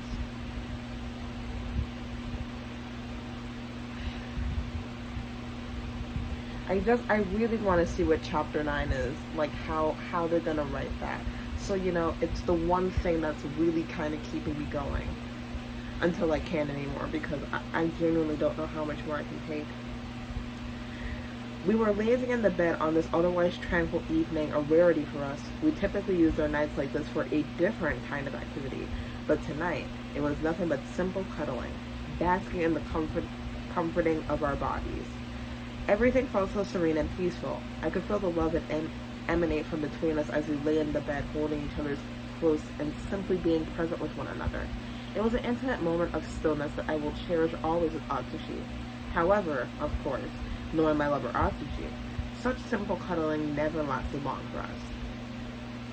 Soon his hands began to wander over my body hungrily, exploring each inch of my skin as if were committing it to memory. I could feel the heat emanating from his body and the intensity of his gaze on me as he leaned in closer to kiss me deeply. His tongue traced circles against mine, and it became a sweet symphony that sent sparks through my nerves. Quickly, I was down on the bed, struggling to keep balance as I moved on all fours. I know that this is like the correct way to write it, but it always makes me laugh whenever I read the sentence. My ass jutted out eagerly. Like, it's correct. It is grammatically correct and is written properly, but dear God, it's such a formal way to say you stuck your ass out. An invitation for Atsushi to take in my inviting curves. His gaze seemed to burn into my flesh, devouring each inch of exposed skin with a hungry intensity. The silence in the room was almost tolerable as he drank in every detail, a charged atmosphere that made my entire body quiver with anticipation. I gasped and squirmed with pleasure as Atsushi plunged his lubed hand deep inside me, my tight asshole eager for him. His thick fist moved in and out of me slow, yet steady pace, his knuckles deliciously grazing against my sensitive walls. I could feel every ridge of his fingers and knuckles as they dragged themselves inward and then outward, promising even more pleasure. My asshole trembled with anticipation, my pussy wet and aching to be penetrated as well. Despite my desire, Atsushi was honed in on ravishing my back door. His fingers seized around the tight rim of my ass, brushing down and up until I felt like I might burst from pleasure and need. His touch was electric, making me squirm with wantonness? Oh, yeah, that's a word. I don't know, the way I saw it made it seem like it wasn't one, but anyway, for him to plunge deep within me with his cock. My back bowed and quavered. You know, this video is so getting age restricted, like I just realized that, because I know damn well I am not bleeping out all of this. Like, I know editing me is not doing all that, especially because I have to use my phone now because my laptop doesn't have enough space. So, I know damn well that I'm not bleeping out any of this. YouTube might take this video down, who fucking knows? But I know damn well I'm not bleeping out all of this because this is absolutely insane. The sensation of being inside me had left me tingling warmth that itched for its return. Are you ready for my cock now? Atsushi questioned, his dick dripping with pre-cum as it slapped against my purred ass. Turn around. Did they mean to say perk and just put a T by accident? I mean, I guess perk can also work. Turn around. I want to see your face when I'm in you.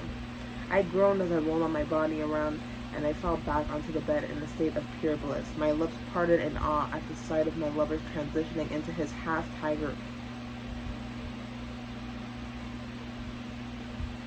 So, for anyone who's never read or watched Bungo Stray Dogs, Atsushi has the ability to turn into a tiger. And so, after he joins the Armed Detective Agency, he gains a better development of it. So now he can change certain parts of his body into like tiger parts. So instead of going full tiger, he can sometimes just turn like his arm into a tiger's arm, or his legs into tiger legs to like help him with like strength and mobility. So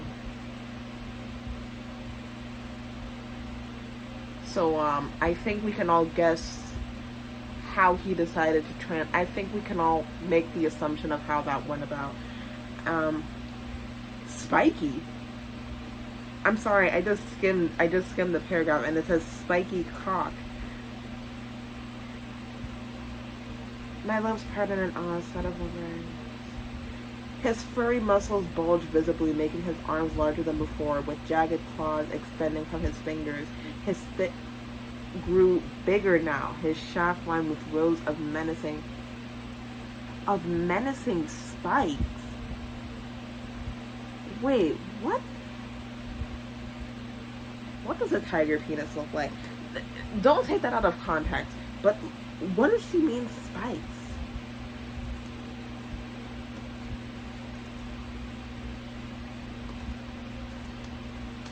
Yes, I actually am typing this into my Google search and I have to pray. Oh my god! I obviously can't show this on YouTube, but like, it is spiky. Holy crap, I didn't know that. I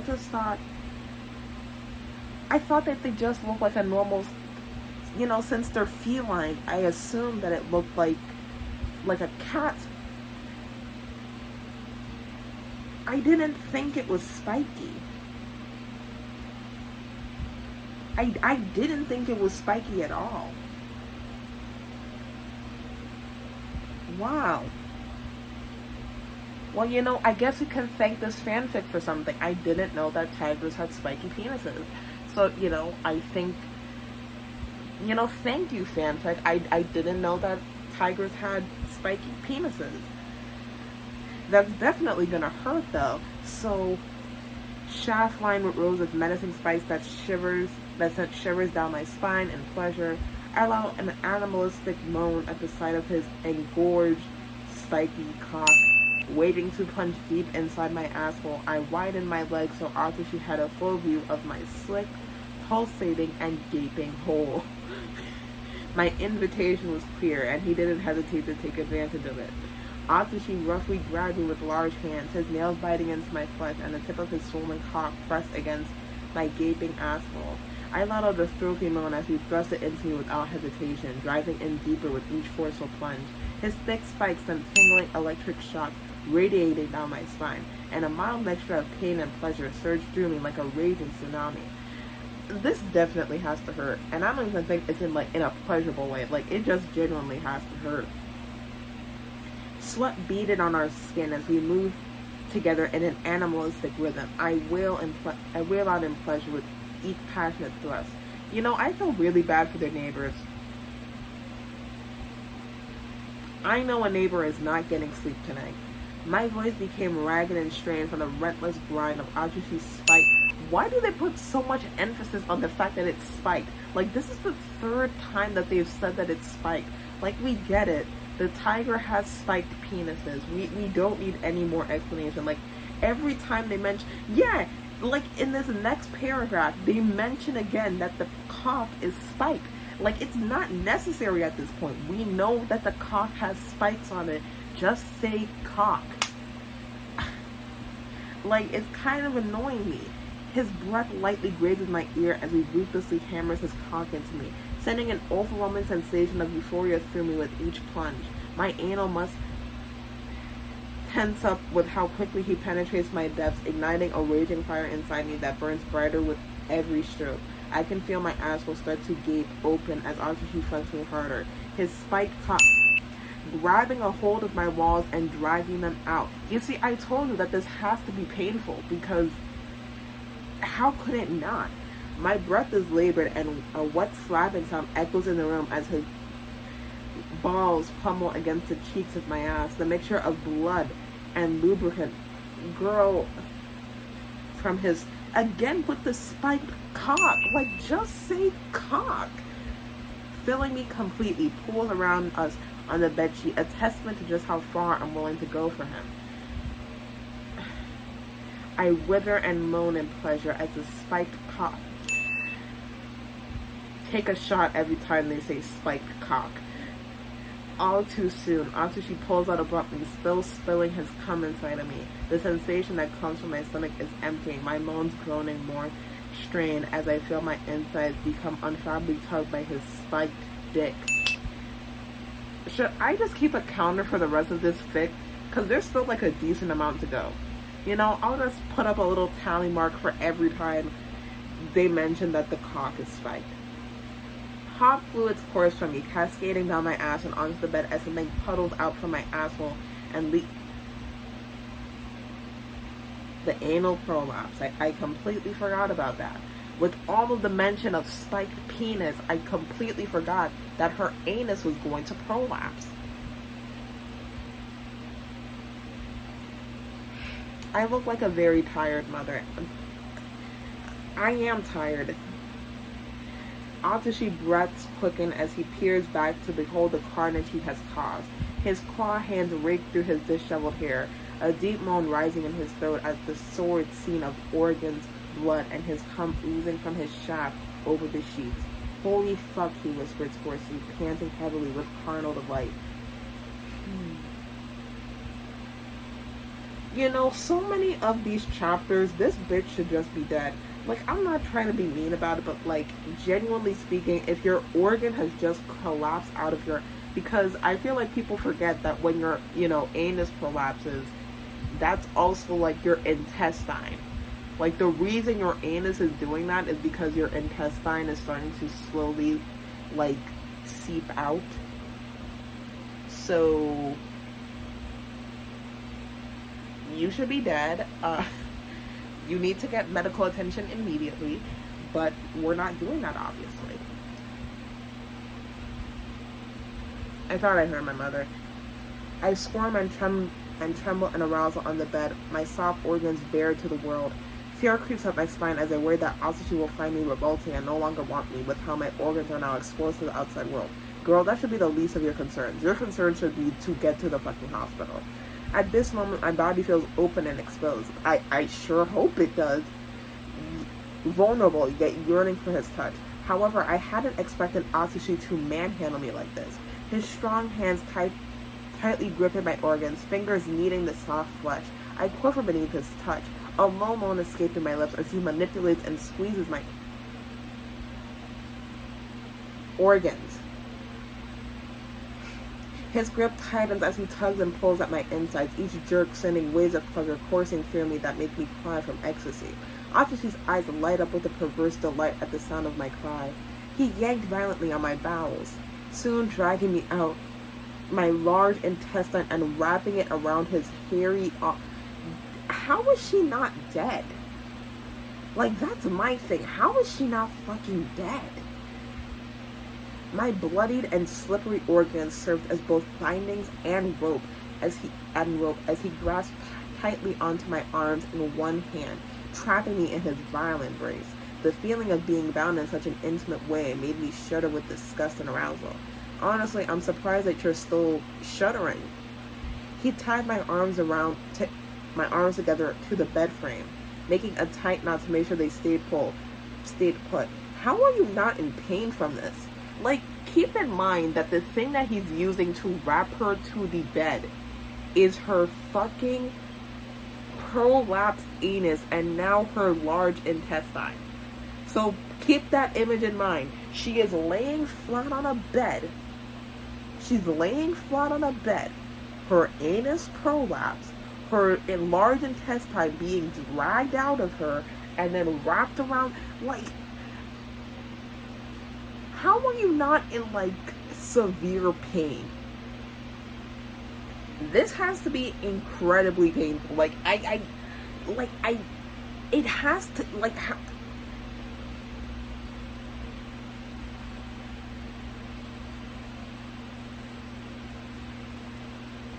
his hands moved down to my jaw before he roughly shoved my large intestine into my mouth. I moaned softly into his fleshy and squishy shape, pleasure radiating through me like a series of electrical shocks. My eyes fluttered shut as bliss coursed through me in violent waves, overwhelming and consuming me completely. Atsushi's hot breath lingered above me. He whispered reverently, "God, you're so hot." His gaze was filled with animalistic hunger as he raked across my body. His touch shed shivers of pleasure coursing through me as his hands explored my curves and discs, igniting a fire within me that I thought only existed in the dirtiest of fantasies. I could only let out a muffled moan of agonizing bliss as tears rolled down my face. Nothing existed beyond the unbearable pleasure that coursed through my veins, and also death. 'Cause you should be fucking dead. Pain and pleasure combined into waves. Nah, I feel like pain has to be beating out pleasure because, again, her large fucking intestine is being dragged out her fucking ass and being wrapped around a bedpost and then Atsushi cleaned my mouth, pulling me against his body as his red-tinged lips passionately tasted mine and sucked on my organs. His hands forced my thighs apart, and I felt a thrill run through me as his thick, spiked cock slid against my sensitive pussy lips, teasing me further. Moaning deeply into him, I could feel the sharp tip of his cock. Finally, for once, we don't hear about it being spiked, sending a delightful shudder down my spine. I swear my eyes rolled so far into the back of my head, because you should be dead. I'm sure I go blind from the sheer ecstasy of finally having my neglected pussy filled. Atsushi slams deep inside me, and I moan at full throat. A small rubber overflows between us when our bodies thus together. My cunt wall spasm.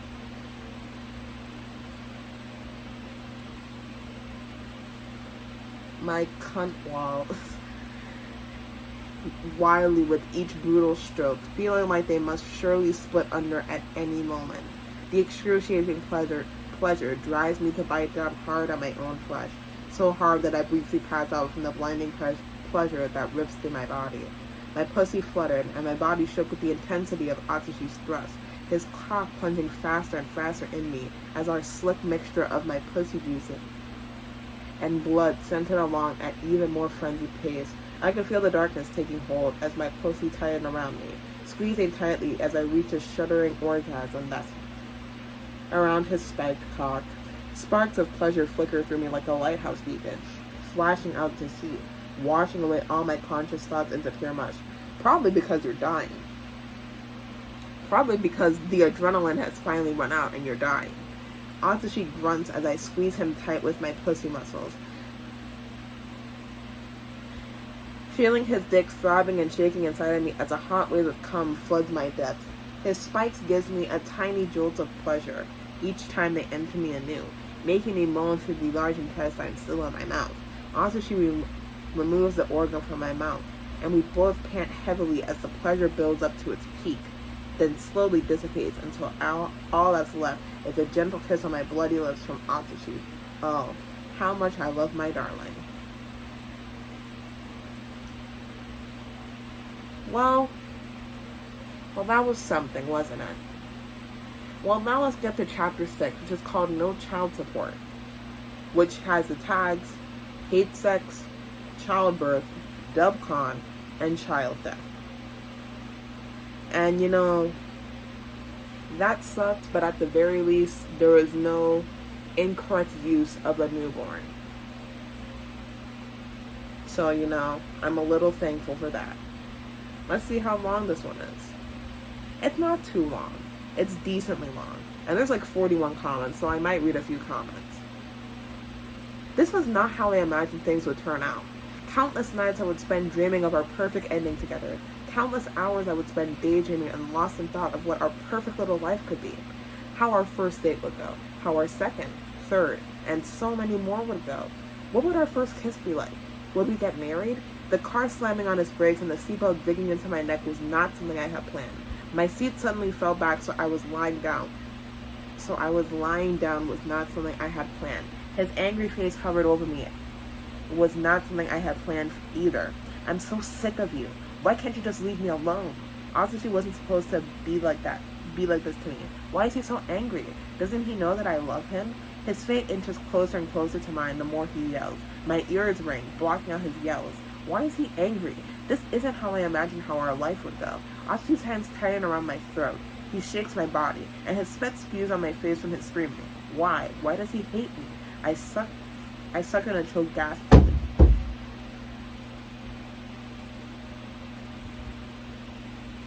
Alright, we have a breadfruit tree. That's what that was. Scary as fuck though. I got really fucking scared right there. But yeah, I have a breadfruit tree in my backyard, so it was probably that hitting onto the roof. So let's not get too scared. Either that or an avocado, because we also have an avocado tree. So it's one of those two. But probably the breadfruit based on how heavy that was. I need to calm down. Like, my heart is still racing. That was a little scary for me. And it's like 1 a.m. too. I think I might close that window and close those curtains. I don't know. Back to where I was. Suddenly he stops choking me. His hands travel down my neck into the hem of my shirt. He forces it up and lifts my bra. My hand squeezes hard on my boob. I know the intent behind the squeeze isn't supposed to give me any pleasure, but I moan anyway. His touch alone is enough for me. You're disgusting. Atsushi scowls at me. But he continues to squeeze my boob and roughly pinch and pull at my nipple. He leans down to bite at my other boob. I gasp when his teeth clamp onto my nipple, and once again I'm moaning from his touch. He doesn't seem to like this though. Shut up. A hand roughly grabs my jaw and presses into my mouth. My teeth pinch at my lips from the pressure of his hands. Please keep touching me. That's all I ask for. His hands move from my boobs and down to my pants. His jerky movements make it hard for me to slip my pants off. But this isn't for my pleasure. It's for him. He gets my pants off after some struggle, and all that is left is my underwear. He scoffs at the bright colors and moves the thin cloth that's blocking my pussy aside with a finger. He strokes a finger against the hole of my leaking vagina, and seemingly surprised that I'm wet in a situation like this. Is this what you want? He roughly slides a finger inside me. This is what you want, Atsushi says again and adds another finger. He moves his fingers jerkingly and rough inside my pussy, not caring if I'm feeling any pain or pleasure. He tightens his hold on my jaw. I said, is this what you want? Do something. Answer. I nod. The pressure on my jaw loosens. His fingers slide out and he throws his legs over his shoulders.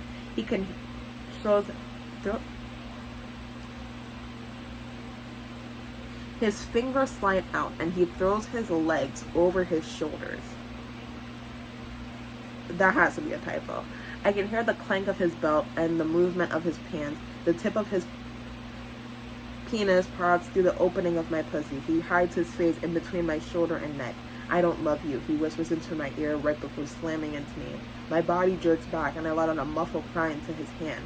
I twitch around his cock while he quickly pulls out, only to cruelly slam back in again. With each slam, my body slides higher up on the seat. However, the force of his hand against my jaw slides me back down into place. I tightly close my eyes and let the tears slide down onto my cheeks. He keeps fucking my body like I'm some lifeless sex doll. There's no soft kisses or loving remarks, only his heavy breathing and my stifled sobs. As much as the emotional sex hurts me, my body thinks otherwise. The rough pace he keeps up is, for once this day, exactly how I hope it would be. I moan into the hand around my mouth with each brutal thrust, and I lock my legs around his head. The loud squelching of when his cock sends into my pussy is reverberating throughout the car. His body is keeping me trapped under him, and the constricted breathing has me going crazy. Atsushi thrusts are getting sloppier and less rough. He's going to finish soon, isn't he? I let out some gargle into his hands. Come inside of me. Please come inside of me.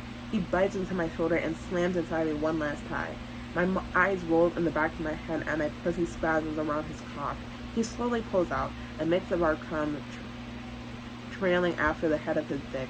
He crawls off of me, and the thing I see of him is obviously pushing me out of the car. He drives off, and I'm left standing on the side of some back road. Well, fuck, Atsushi is such a dick in this, like, damn. It's been a couple of months since Atsushi and I had that quickie in his car. I'm waiting outside of his car in the parking lot of his job. I need to tell him. I need to tell Atsushi that I'm pregnant. It's a little bit late, considering I should be giving birth soon. But I feel that he at least needs to know I'm going to give birth to his child. Atsushi comes out of the office and he stops when he sees me at his car. His face splits up and he comes closer to me. He's about to yell, but stops when he notices my stomach. Atsushi tells me to get into the car and we drive off just like before. I'm pregnant, obviously. That was the only response I get. He drives in silence for some time. Why didn't you tell me sooner? Atsushi asks. He sounds pissed, but I don't know what's going to happen. We finally arrive out of the city, and we drive past a couple of towns. I was scared to tell you. We ended up in the countryside. Now, isn't Homegirl a bit concerned that he left the city? Like, all I'm saying is, if you know that he doesn't like you, and you're pregnant, and he's driving you to the countryside, I feel like your alarm bell should have started ringing the minute you got out of the city. Like, you should have already been ducking out that fucking car. Instantly ducking out that fucking car. But that's just me. I guess I'm a dummy. Driving past farms and long stretches of forest, he runs over a big bump, and I gasp when something feels like it pops inside me, and a rush of water flows down my pants. Atsushi slows down to stop and parks at the side of the road. He looks over to me, and I hunch over in pain. Oh God, it's happening, not now. I can't give birth now. I don't even notice Atsushi get out of the car until he's scooping me up and throwing me into the back seats. He lays me down and strips my pants off. What are you doing? I scream at him while he pulls my soaked underwear off. We're too far away from a hospital. Give birth here.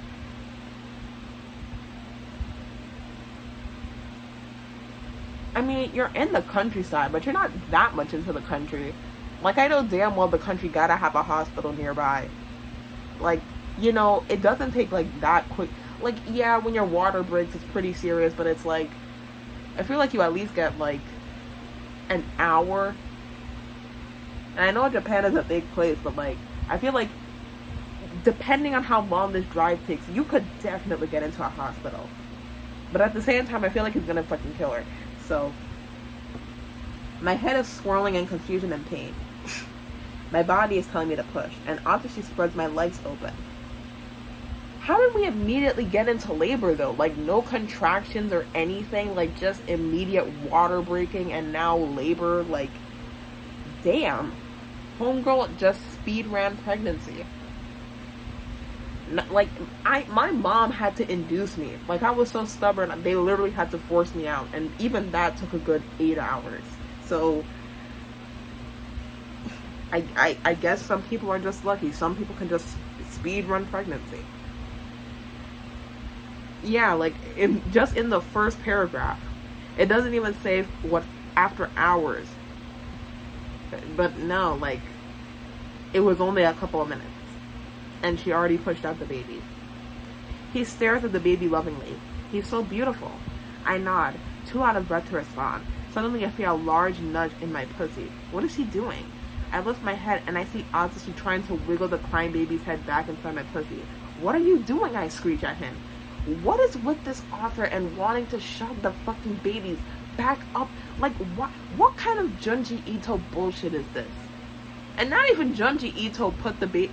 I'm referencing Uzumaki because there's a chapter in Uzumaki where I can't get too into it, but basically the babies want to go back inside their mother, so the doctor, who's like being mindfucked basically, you know, puts the baby back in, but he doesn't like shove the baby back up. He like opens up the stomach and then puts the baby in. So not even Junji Ito was gonna go through that whole, we're gonna shove that baby right back up. I don't know why he keeps doing this. His breathing is heavy in labor. I want to watch you give birth again. It was hot. I want to see it again. What is with him finding childbirth so attractive? Like, what is this? Also, she gets in between my legs and shoves the baby's arm.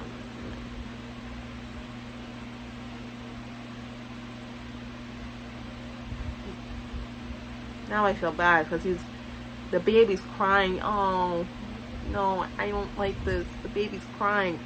But at the same time, I have like 4 more paragraphs and then it's over. So I'm trying to I scream and I start to cry. He's gonna hurt the baby. Stop it, Atsushi. You're going to hurt him. My cries fall on deaf ears. He unbuckles his belt and hastily yanks his pants down. He needs to be...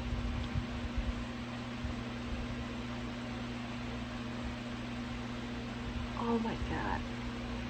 I don't want to read that. I don't want to read that. So basically, to summarize, he wants to get the baby deeper. And to get the baby in deeper, he pulls out his stick. And the stick touches the baby's butt. Oh my god, and it's kicking around in there. It's kicking and... No, this is sick. 3 more paragraphs. 3 more paragraphs. Stop, you're going to kill him. I cry louder to Atsushi, but I'm too tired to do anything about it. The pain from being stretched by my baby hurts too much for me to move. Atsushi slides out of me only... Oh no. I hear a loud, chill cry from inside of my... Oh no. No. This is like the last paragraph. Oh my god. This is sick. This is sick. Another shrill... Oh no. Oh my god.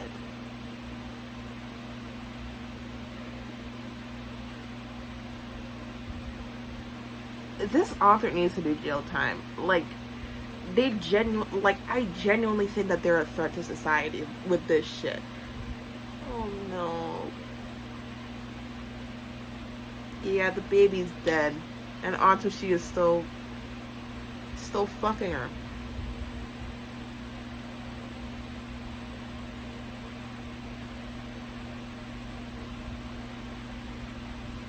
And then she says, you killed our baby. Atsushi stares at the lifeless and mutilated baby that is laying on the back seat. His gaze turns to me. I guess I don't need to pay for child support now. You think you're so fucking funny, don't you? You think that was so fucking clever. You're not fucking clever. You're not funny. I want to read some of the comments.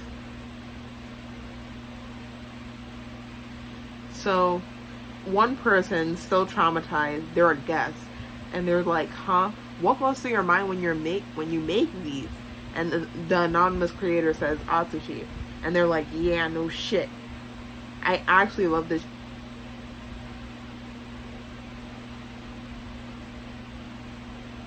And a guest says the Bible app is free. Atsushi fanfics are free. And then another person is like, well, that's one way to abort a baby. Honey, it's not abortion once the thing is alive. I'm sorry to tell you, but like, that's not abortion. That's just infanticide. Someone says this is true art. This is my comfort fic. You know, some of these people...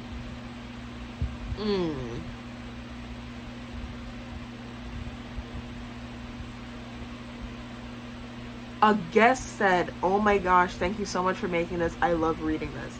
This is not a joke. I'm skipping class to myself in the bathroom while reading this. This is so fun."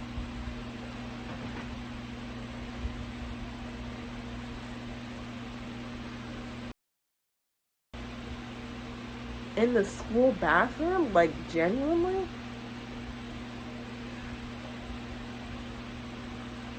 Some of these people are sick. They're actually sick. And then this one gives a suggestion. Oh, I just commented about this earlier. I didn't know the next chapter would be this. Can you do one where she's in her early stages and he fucks the wound to her womb after pulling the baby out, and even after doing all of that to get rid of the baby, he still... Whether or not you're dead or alive matters not. And then someone says, that's a wild suggestion. Which is true. LAO, I hate how babies are used as egg-laying materials in this fic, but I can't stop laughing at the last line. Oh my gosh. Some of y'all... I hope someone brings this up when you're doing a job interview. Like, some of these comments, I genuinely hope that when you do a job interview, you know, the person who's interviewing you, you know, has some printed out photos and shows them to you and is like, yeah, so we saw these comments that were linked to one of your email accounts. Do you mind explaining this? I would genuinely love to hear the explanation. Genuinely. I would love to hear it. So, Chapter 7, YouTube Groomer. I feel like I could make a joke about a lot of YouTubers recently, given current events. But I feel like that would be too cheap of a shot. So, I'm not going to say nothing. Cody Co. Anyway, the tags for this one are dubcon, underage, and grooming. And this one is actually like super fucking long.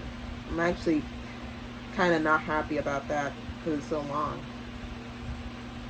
After our first voice chat, we quickly make it a routine to do it nearly every day. I noticed my mom's concern over how often we call, but I always tell her that it's just a friend. I came to learn that Atsushi truly is as sweet as I've always seen him to be. Each time we call, Atsushi tells me how much he loves my laugh, the random sounds I make, and the sound of my voice. Each comment of his makes me blush, but I refuse to let him know that. I don't want to ruin my chance to talk to him, to get closer to him. I want to be his only #1 fan. He mentioned to make me a moderator, but I had to decline, saying that I wasn't old enough. You had to be 18 after all. Atsushi sounded disappointed, but I could hear the smile through his mic. You'll be 18 soon, right? After that encounter, I was worried that me not being old enough would stop him from talking to me. However, I might have just been hallucinating because now he's been messaging me more than ever. I even got a special role made for me on the server, entitled his Discord Kitten. I'm not quite sure what that means. It does not matter to me anyway. After all, when he calls me kitten, it makes me blush and squirm in my seat. Each morning these days, I could wake up to at least 20 or more direct message notifications from Atsushi. Good morning.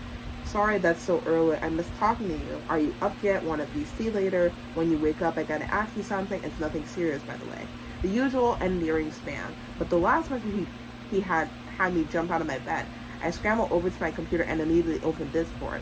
I ignore all the other pings and solely focus on Atsushi's direct message. I respond. He instantly messages me back. Can you VC? I'm always free to VC with you. Atsushi calls me and he greets me as usual. My heart thumps in my chest, and I'm almost as nervous and excited as when we first began our messaging.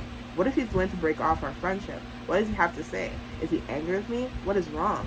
I answer his direct message phone voice call. Hey, sorry for the call. He sounds shy and nervous. I've been wondering, since we live close, would you be up with coming over to my place? I can give you a tour of my setup and we could play games together. I could even record if you like that. I sputter into the mic and almost fall out my chair. I clear my throat and I try my hardest to keep my voice from wavering. That would be a dream come true in every sense.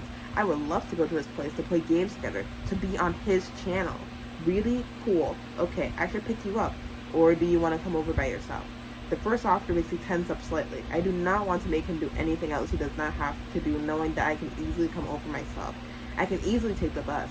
He messages me his address and tells me what time and day he'll be free for my visit. As soon as our call ended, I let out a loud squeal of utter delight. I hugged my Atsushi plushie and rolled around my bed, ecstatic to meet him, my favorite YouTuber. Despite the day being close to the calendar, it felt like a million years to me. I got dressed in my best outfit, maybe a bit too revealing if my parents were to give an opinion, but that means nothing to me. This is for him, for Atsushi. He needs to like me. I need to make a good first impression. My hair, makeup, and nails are perfect. I am clean and neat and look exactly the way I want him to see me. I am ready to meet him.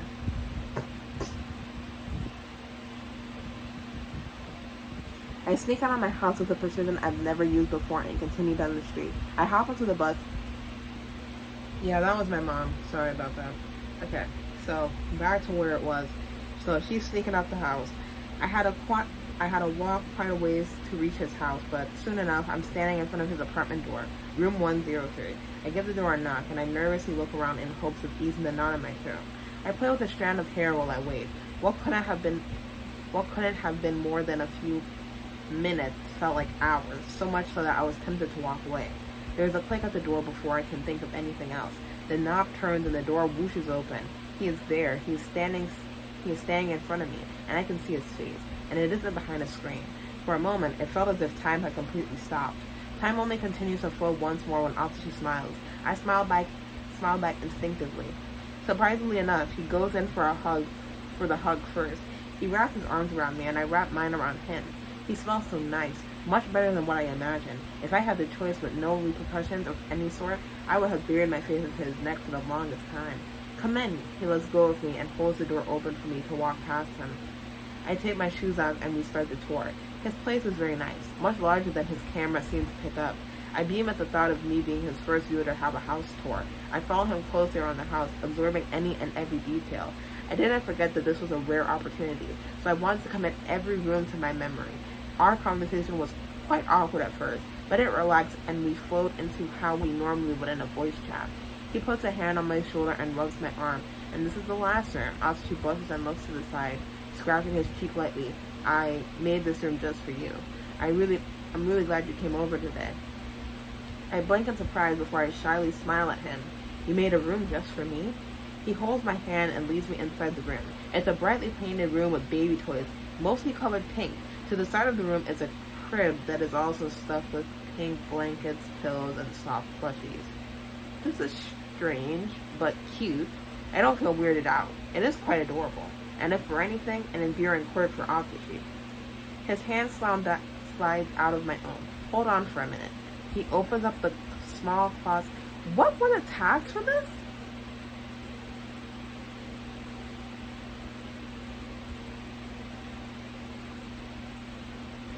I feel like this is gonna be going into some sort of weird age regression fetish.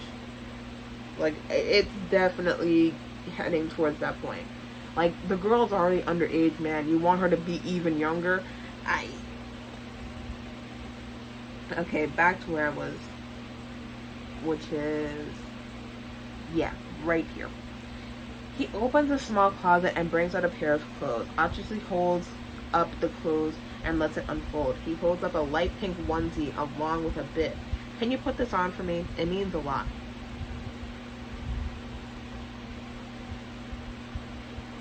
It never ends. It never, the audacity never fucking ends, does it?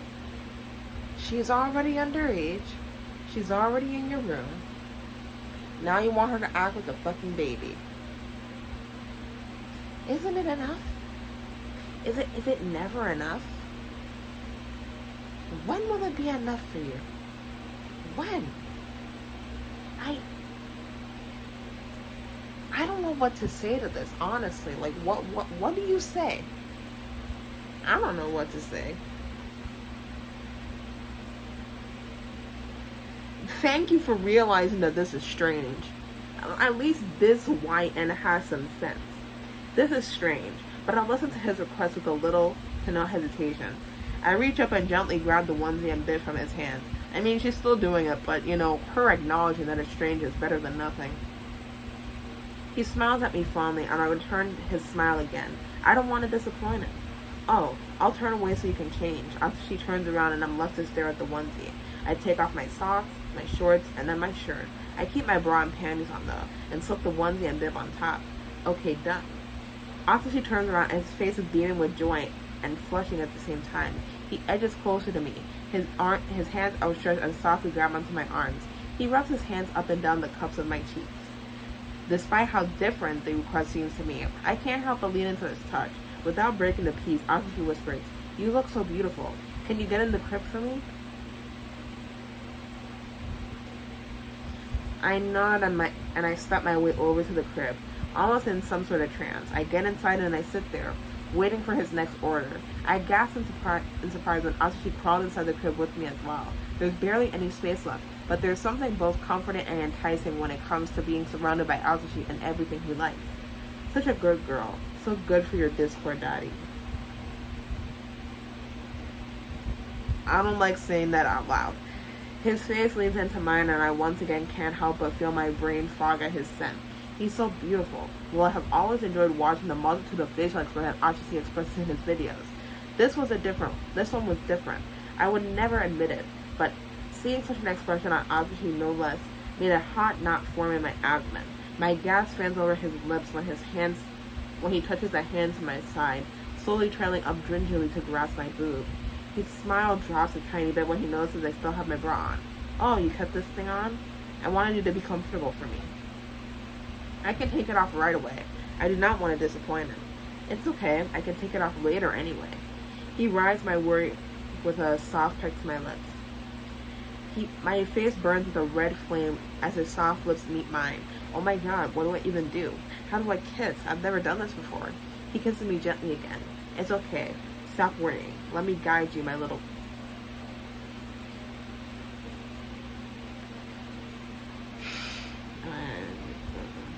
I don't like saying that. I don't like saying that out loud at all.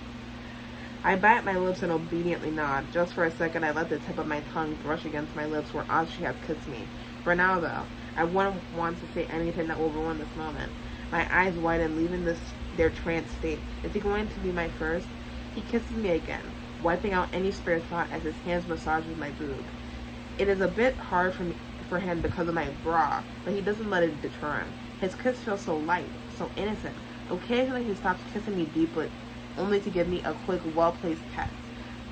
Before I know it, his hands trail down my other side and starts to rub at my pussy with a feather-like touch. I jolt and moan into his mouth despite the lack of intensity in the touch. I never thought Atsushi would be the first one to finger me. God, I should have taken my underwear off. I'd be able to feel his fingers better. His larger finger presses into my clit, a mix of gentle and long rough strokes. It feels so good and I realize I'm quickly approaching my climax, but I don't want to finish yet. I just can't be done. What if he does more to me? He pulls away from another one in his deep kisses, and he lets out a gasp and a breath. Atsushi whispers against my mouth, "You're doing so well for me," before sealing my mouth once more. His fingers presses hard into me and I roll my hips hard into his fingers. I'm so close, but then suddenly he stops. He pulls away. Now both of us are breathless. Despite pulling away voluntarily, I can see the reluctance and strain in Atsushi's face. He wanted to see me finish after all. The expression on his face dissipates. Atsushi then grabs my ankle and gently slides me down under him, and I'm laying on the crib mattress. I'm going to unzip this now, okay? I can only respond with a dizzying nod of my head, barely understanding what he even said. He grabs the zipper to the onesie that's hidden under the bib. I slowly pulling it down to reveal my bra and matching underwear. Atsushi smiles at the sight and reaches into my onesie, behind my back. I feel a clip loose and then my bra slides down. He slowly takes it off and throws it on the outside of the crib. You're so gorgeous. I blush from his compliments and from being most naked here. Still, and I can't explain how, but it's reassuring to see Atsushi like my appearance even with no clothes. He leans forward to take a nipple into his mouth, and God, I have never felt sparks of pleasure like this. Automatically, my hand finds the back of his head to push him closer. My back arches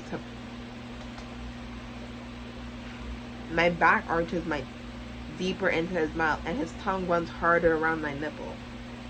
His sucking on my nipple has me going crazy already, but Atsushi isn't done yet. A hand sneaks down back to my... A finger presses against the same spot and Lord, it feels so much better than before. He rubs a finger in a circle around my... Before finally sliding my underwear down into the onesie, rubbing his finger raw against my...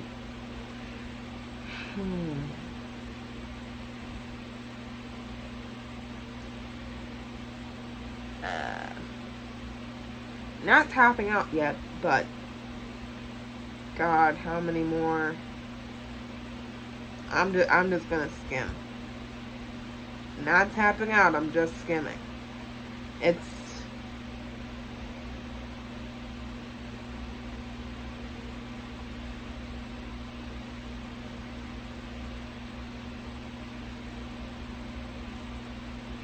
You know, and he says this one sentence near the end. He's like, "You're taking me so well for being 16." So,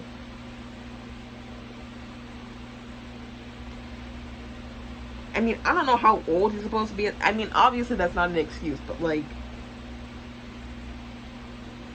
isn't Atsushi in the canon? I think Atsushi's like 18, isn't he? I mean, I'm assuming because of how perverse this person is, they would make him like older for this because, of course they would.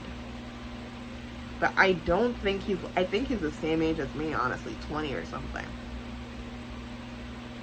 No, he's 18.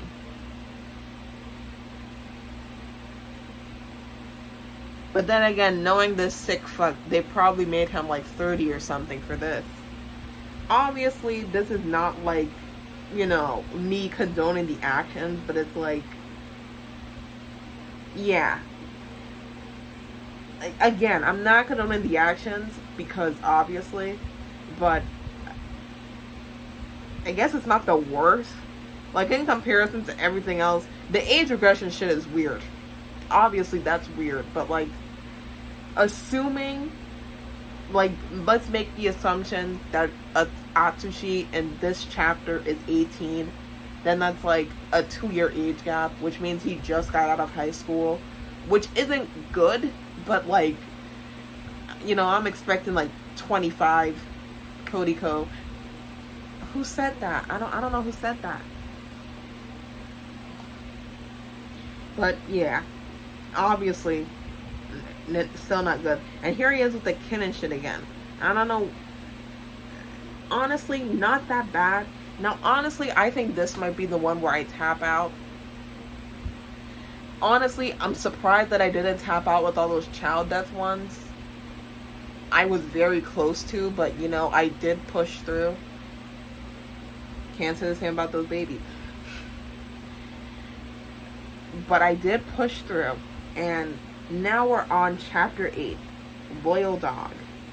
You know, if it's not chapter 8 that gets me, then it might be chapter 9 with the whole insect thing. And if it's not that, then it has to be something that has to do with like piss or shit. I'm sorry. I would actually lose my fucking shit. Like, when I saw I don't know what chapter it was. I think it was chapter 22, where it talks about like eating shit, like actually like eating it. Yeah, I would immediately tap out. But anyway, chapter 8, Loyal Dog. The warnings are bestiality and zoophilia.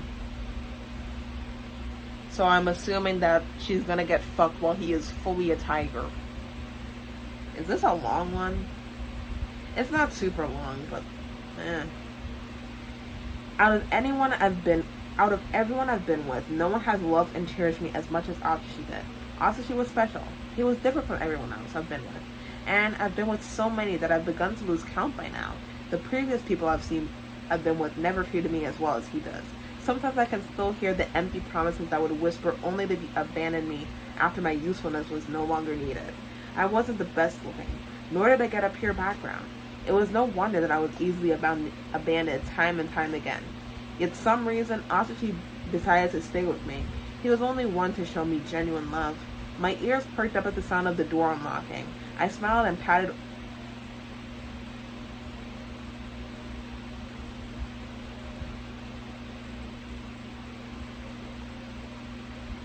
Wyan is the dog.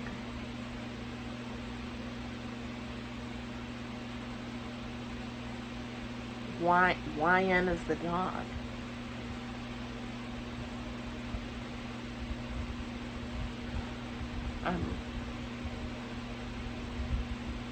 I'm a little scared right. I'm very scared right now. Because Wyan is the dog. Where the dog?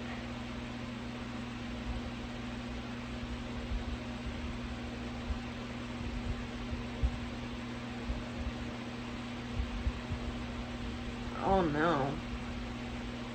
I smile and padded over to the front door, eager to meet my beloved. The door slowly swung open, and when our eyes meet, Atsushi smiled back at me. It's lonesome when he gets gone at work, but no matter how rough the day was, he always greets me with a smile. Hey girlie, how was your day? Were you bored? Atsushi crouched down to pat my head. It was boring without you here. I missed you so much. Do you know that? I nuzzled into his cheek and I pawed at his thigh. I was so lonely without you here. It's not the same when you're not with me, you know. Atsushi chuckled next to my ear when my paw moved onto his thigh to pat at his crotch.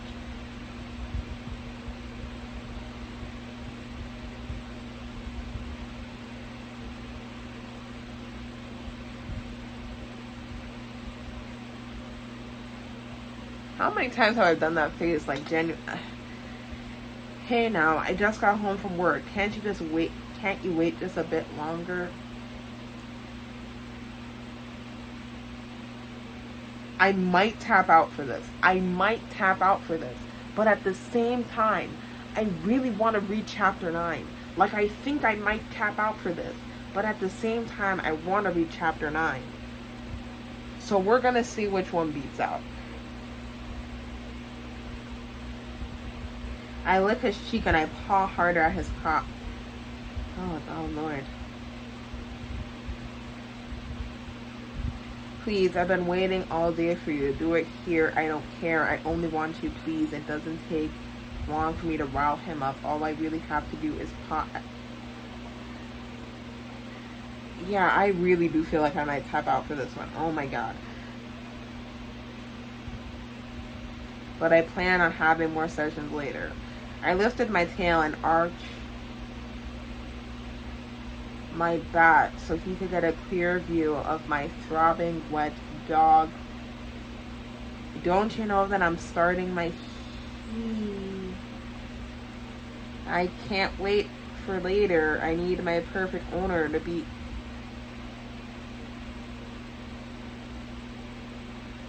Atsushi gulped at my display. He must have been internally struggling with himself, the same with the way his breathing became heavier to the point of needing to loosen his tie.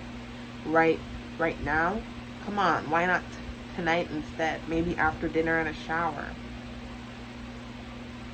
I shook my head and I backed into him, my eyes pleading. I bent down even lower to the floor and whined. Please, please, just take me already. Oh no. I smiled. Atsushi shakily inhaled and he unbuckled his belt and pulled down the zipper. I smiled and let down a pleased whimper as I felt him grab onto my canine behind.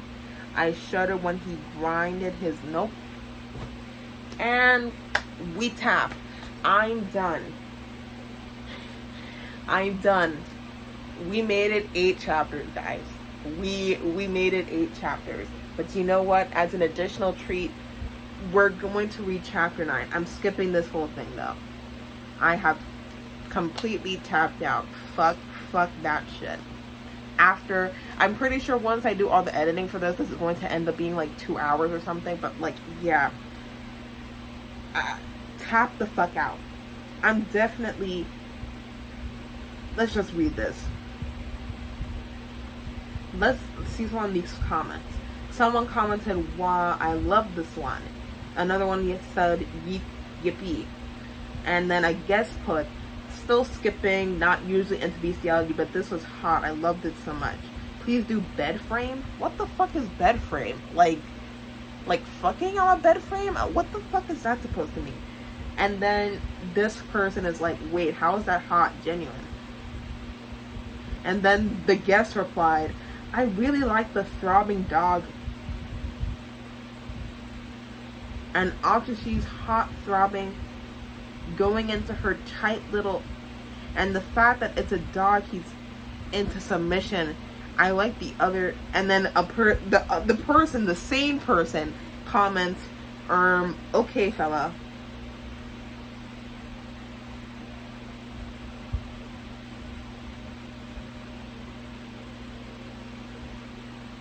And then another person, a guest named Kaname, I think. What if you took a debate club and shoved it up your butt, spilling out blood in your juices, and Atsushi was with his friends at the moment downstairs, not too far though. So they heard your moans and went out to check on you, and once they opened your door, you were caught red-handed, and then they all get on.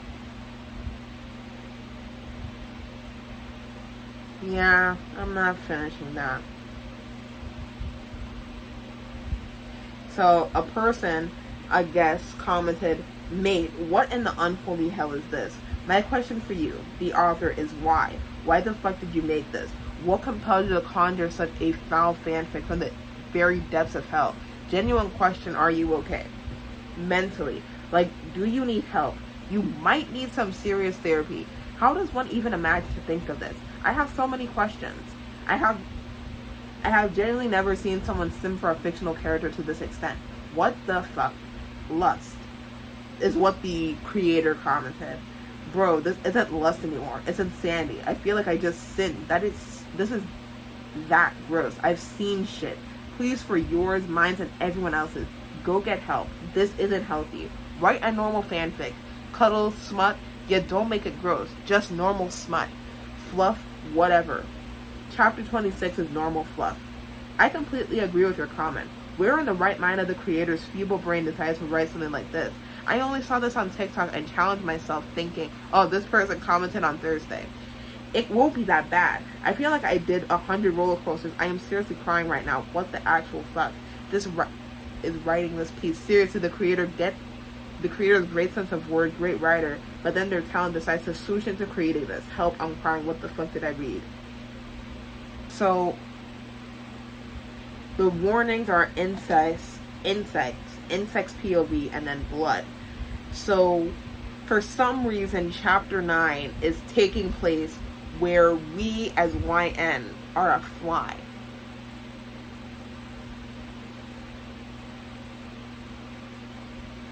I mean, that's definitely a POV that I've never heard of, so you know. So they're a mosquito. For weeks I've been buzzing around in Atsushi's apartment, seeking out every opportunity to feast on his yummy blood. Oh, it's just about a mosquito wanting to eat blood.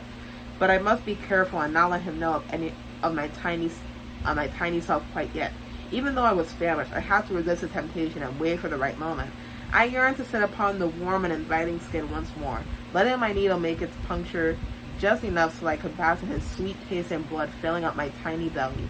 Every day became harder to wait as every inch of me ached for such a reward that only he could provide. But despite all those cravings, a part of me knew that indulging now would be irrational to me. If I act too careless, he'll swat me away like every other insignificant mosquito. But I was not your typical insect. My need for Atsushi's blood is absolute. Yet what truly drives me to do this is my insatiable need to feel the warmth of his hard.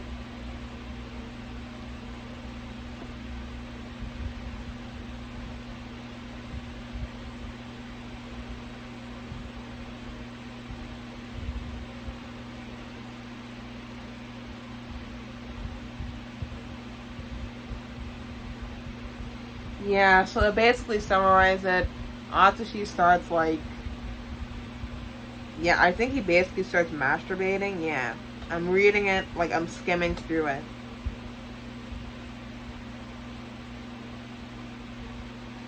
Yeah, that's exactly what he did. So he basically starts masturbating, and then the mosquito goes to bite him while the mosquito bites his pee, and that's what happens. And there's only one comment for this fic, and it's, so we're a mosquito now? You didn't have to insult your readers like that.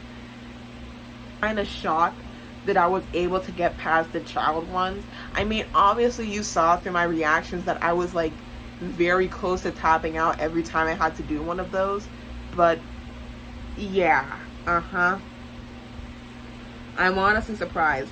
Honestly, if the bestiality didn't get me, I think the next one that would have gotten me might have possibly been chapter 16, which is just labeled scat, because, you know, obviously pretty high up there, children, underage people, and then after that, incest, and then bestiality, and then scat.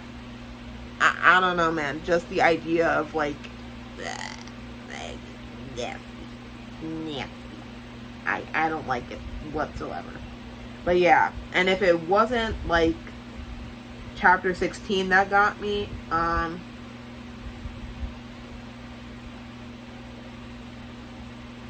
I definitely also feel like the thing that would get me is chapter 27.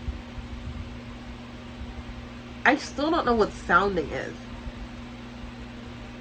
And I'm going to look it up because sounding.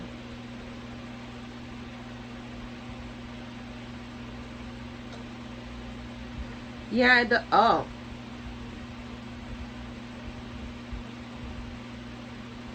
Well, I just found out what sounding is. It is when you stick so imagine a P, and then imagine a chain, and then you stick it in there. Yeah, I feel like that would also have gotten me too. That would have definitely also have gotten me. And if it wasn't that, it would also have been chapter 30, because that also has to deal with scat, more specifically eating it. So that would have absolutely gotten me. That would have fucked my shit up. Definitely, absolutely. I honestly want to just see chapter 27 just for the heck of it. So let's just do that quick, and then I'll end the video because it is 2:30.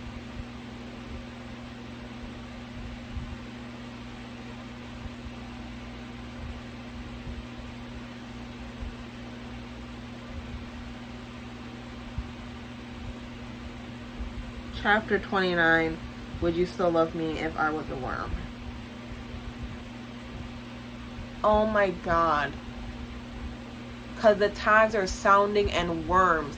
Oh my fucking god. So then they're using a... Yep. Let's close that. I'm done. Well, that was certainly something. And I now have to go to sleep tonight after reading that monstrosity. So, wish me luck. I will start editing this video as soon as possible. And, shameless plug, read my Genshin Impact fanfic called Fraud Fraterna. I will put a link in the description. It's about Abyss Prince Aether joining Lumine's adventures early on in their journey. And if you're interested in that, please read it. And my next video, I was supposed to be editing my Has Been Hotel video because I filmed that like back in February and I just never got around to editing it. But with everything that's been happening with Notlan, I want to make a video talking about that because I feel like a lot of people don't fully understand why people are so upset about it. So I might make a video about Notlan and why people are upset about it. And if you want to watch that, please like and subscribe. The only way you are going to get me to finish that fic is if you fucking pay me. So pay the fuck up. But anyway, have a good day or night in this scenario, and I'll see you next time.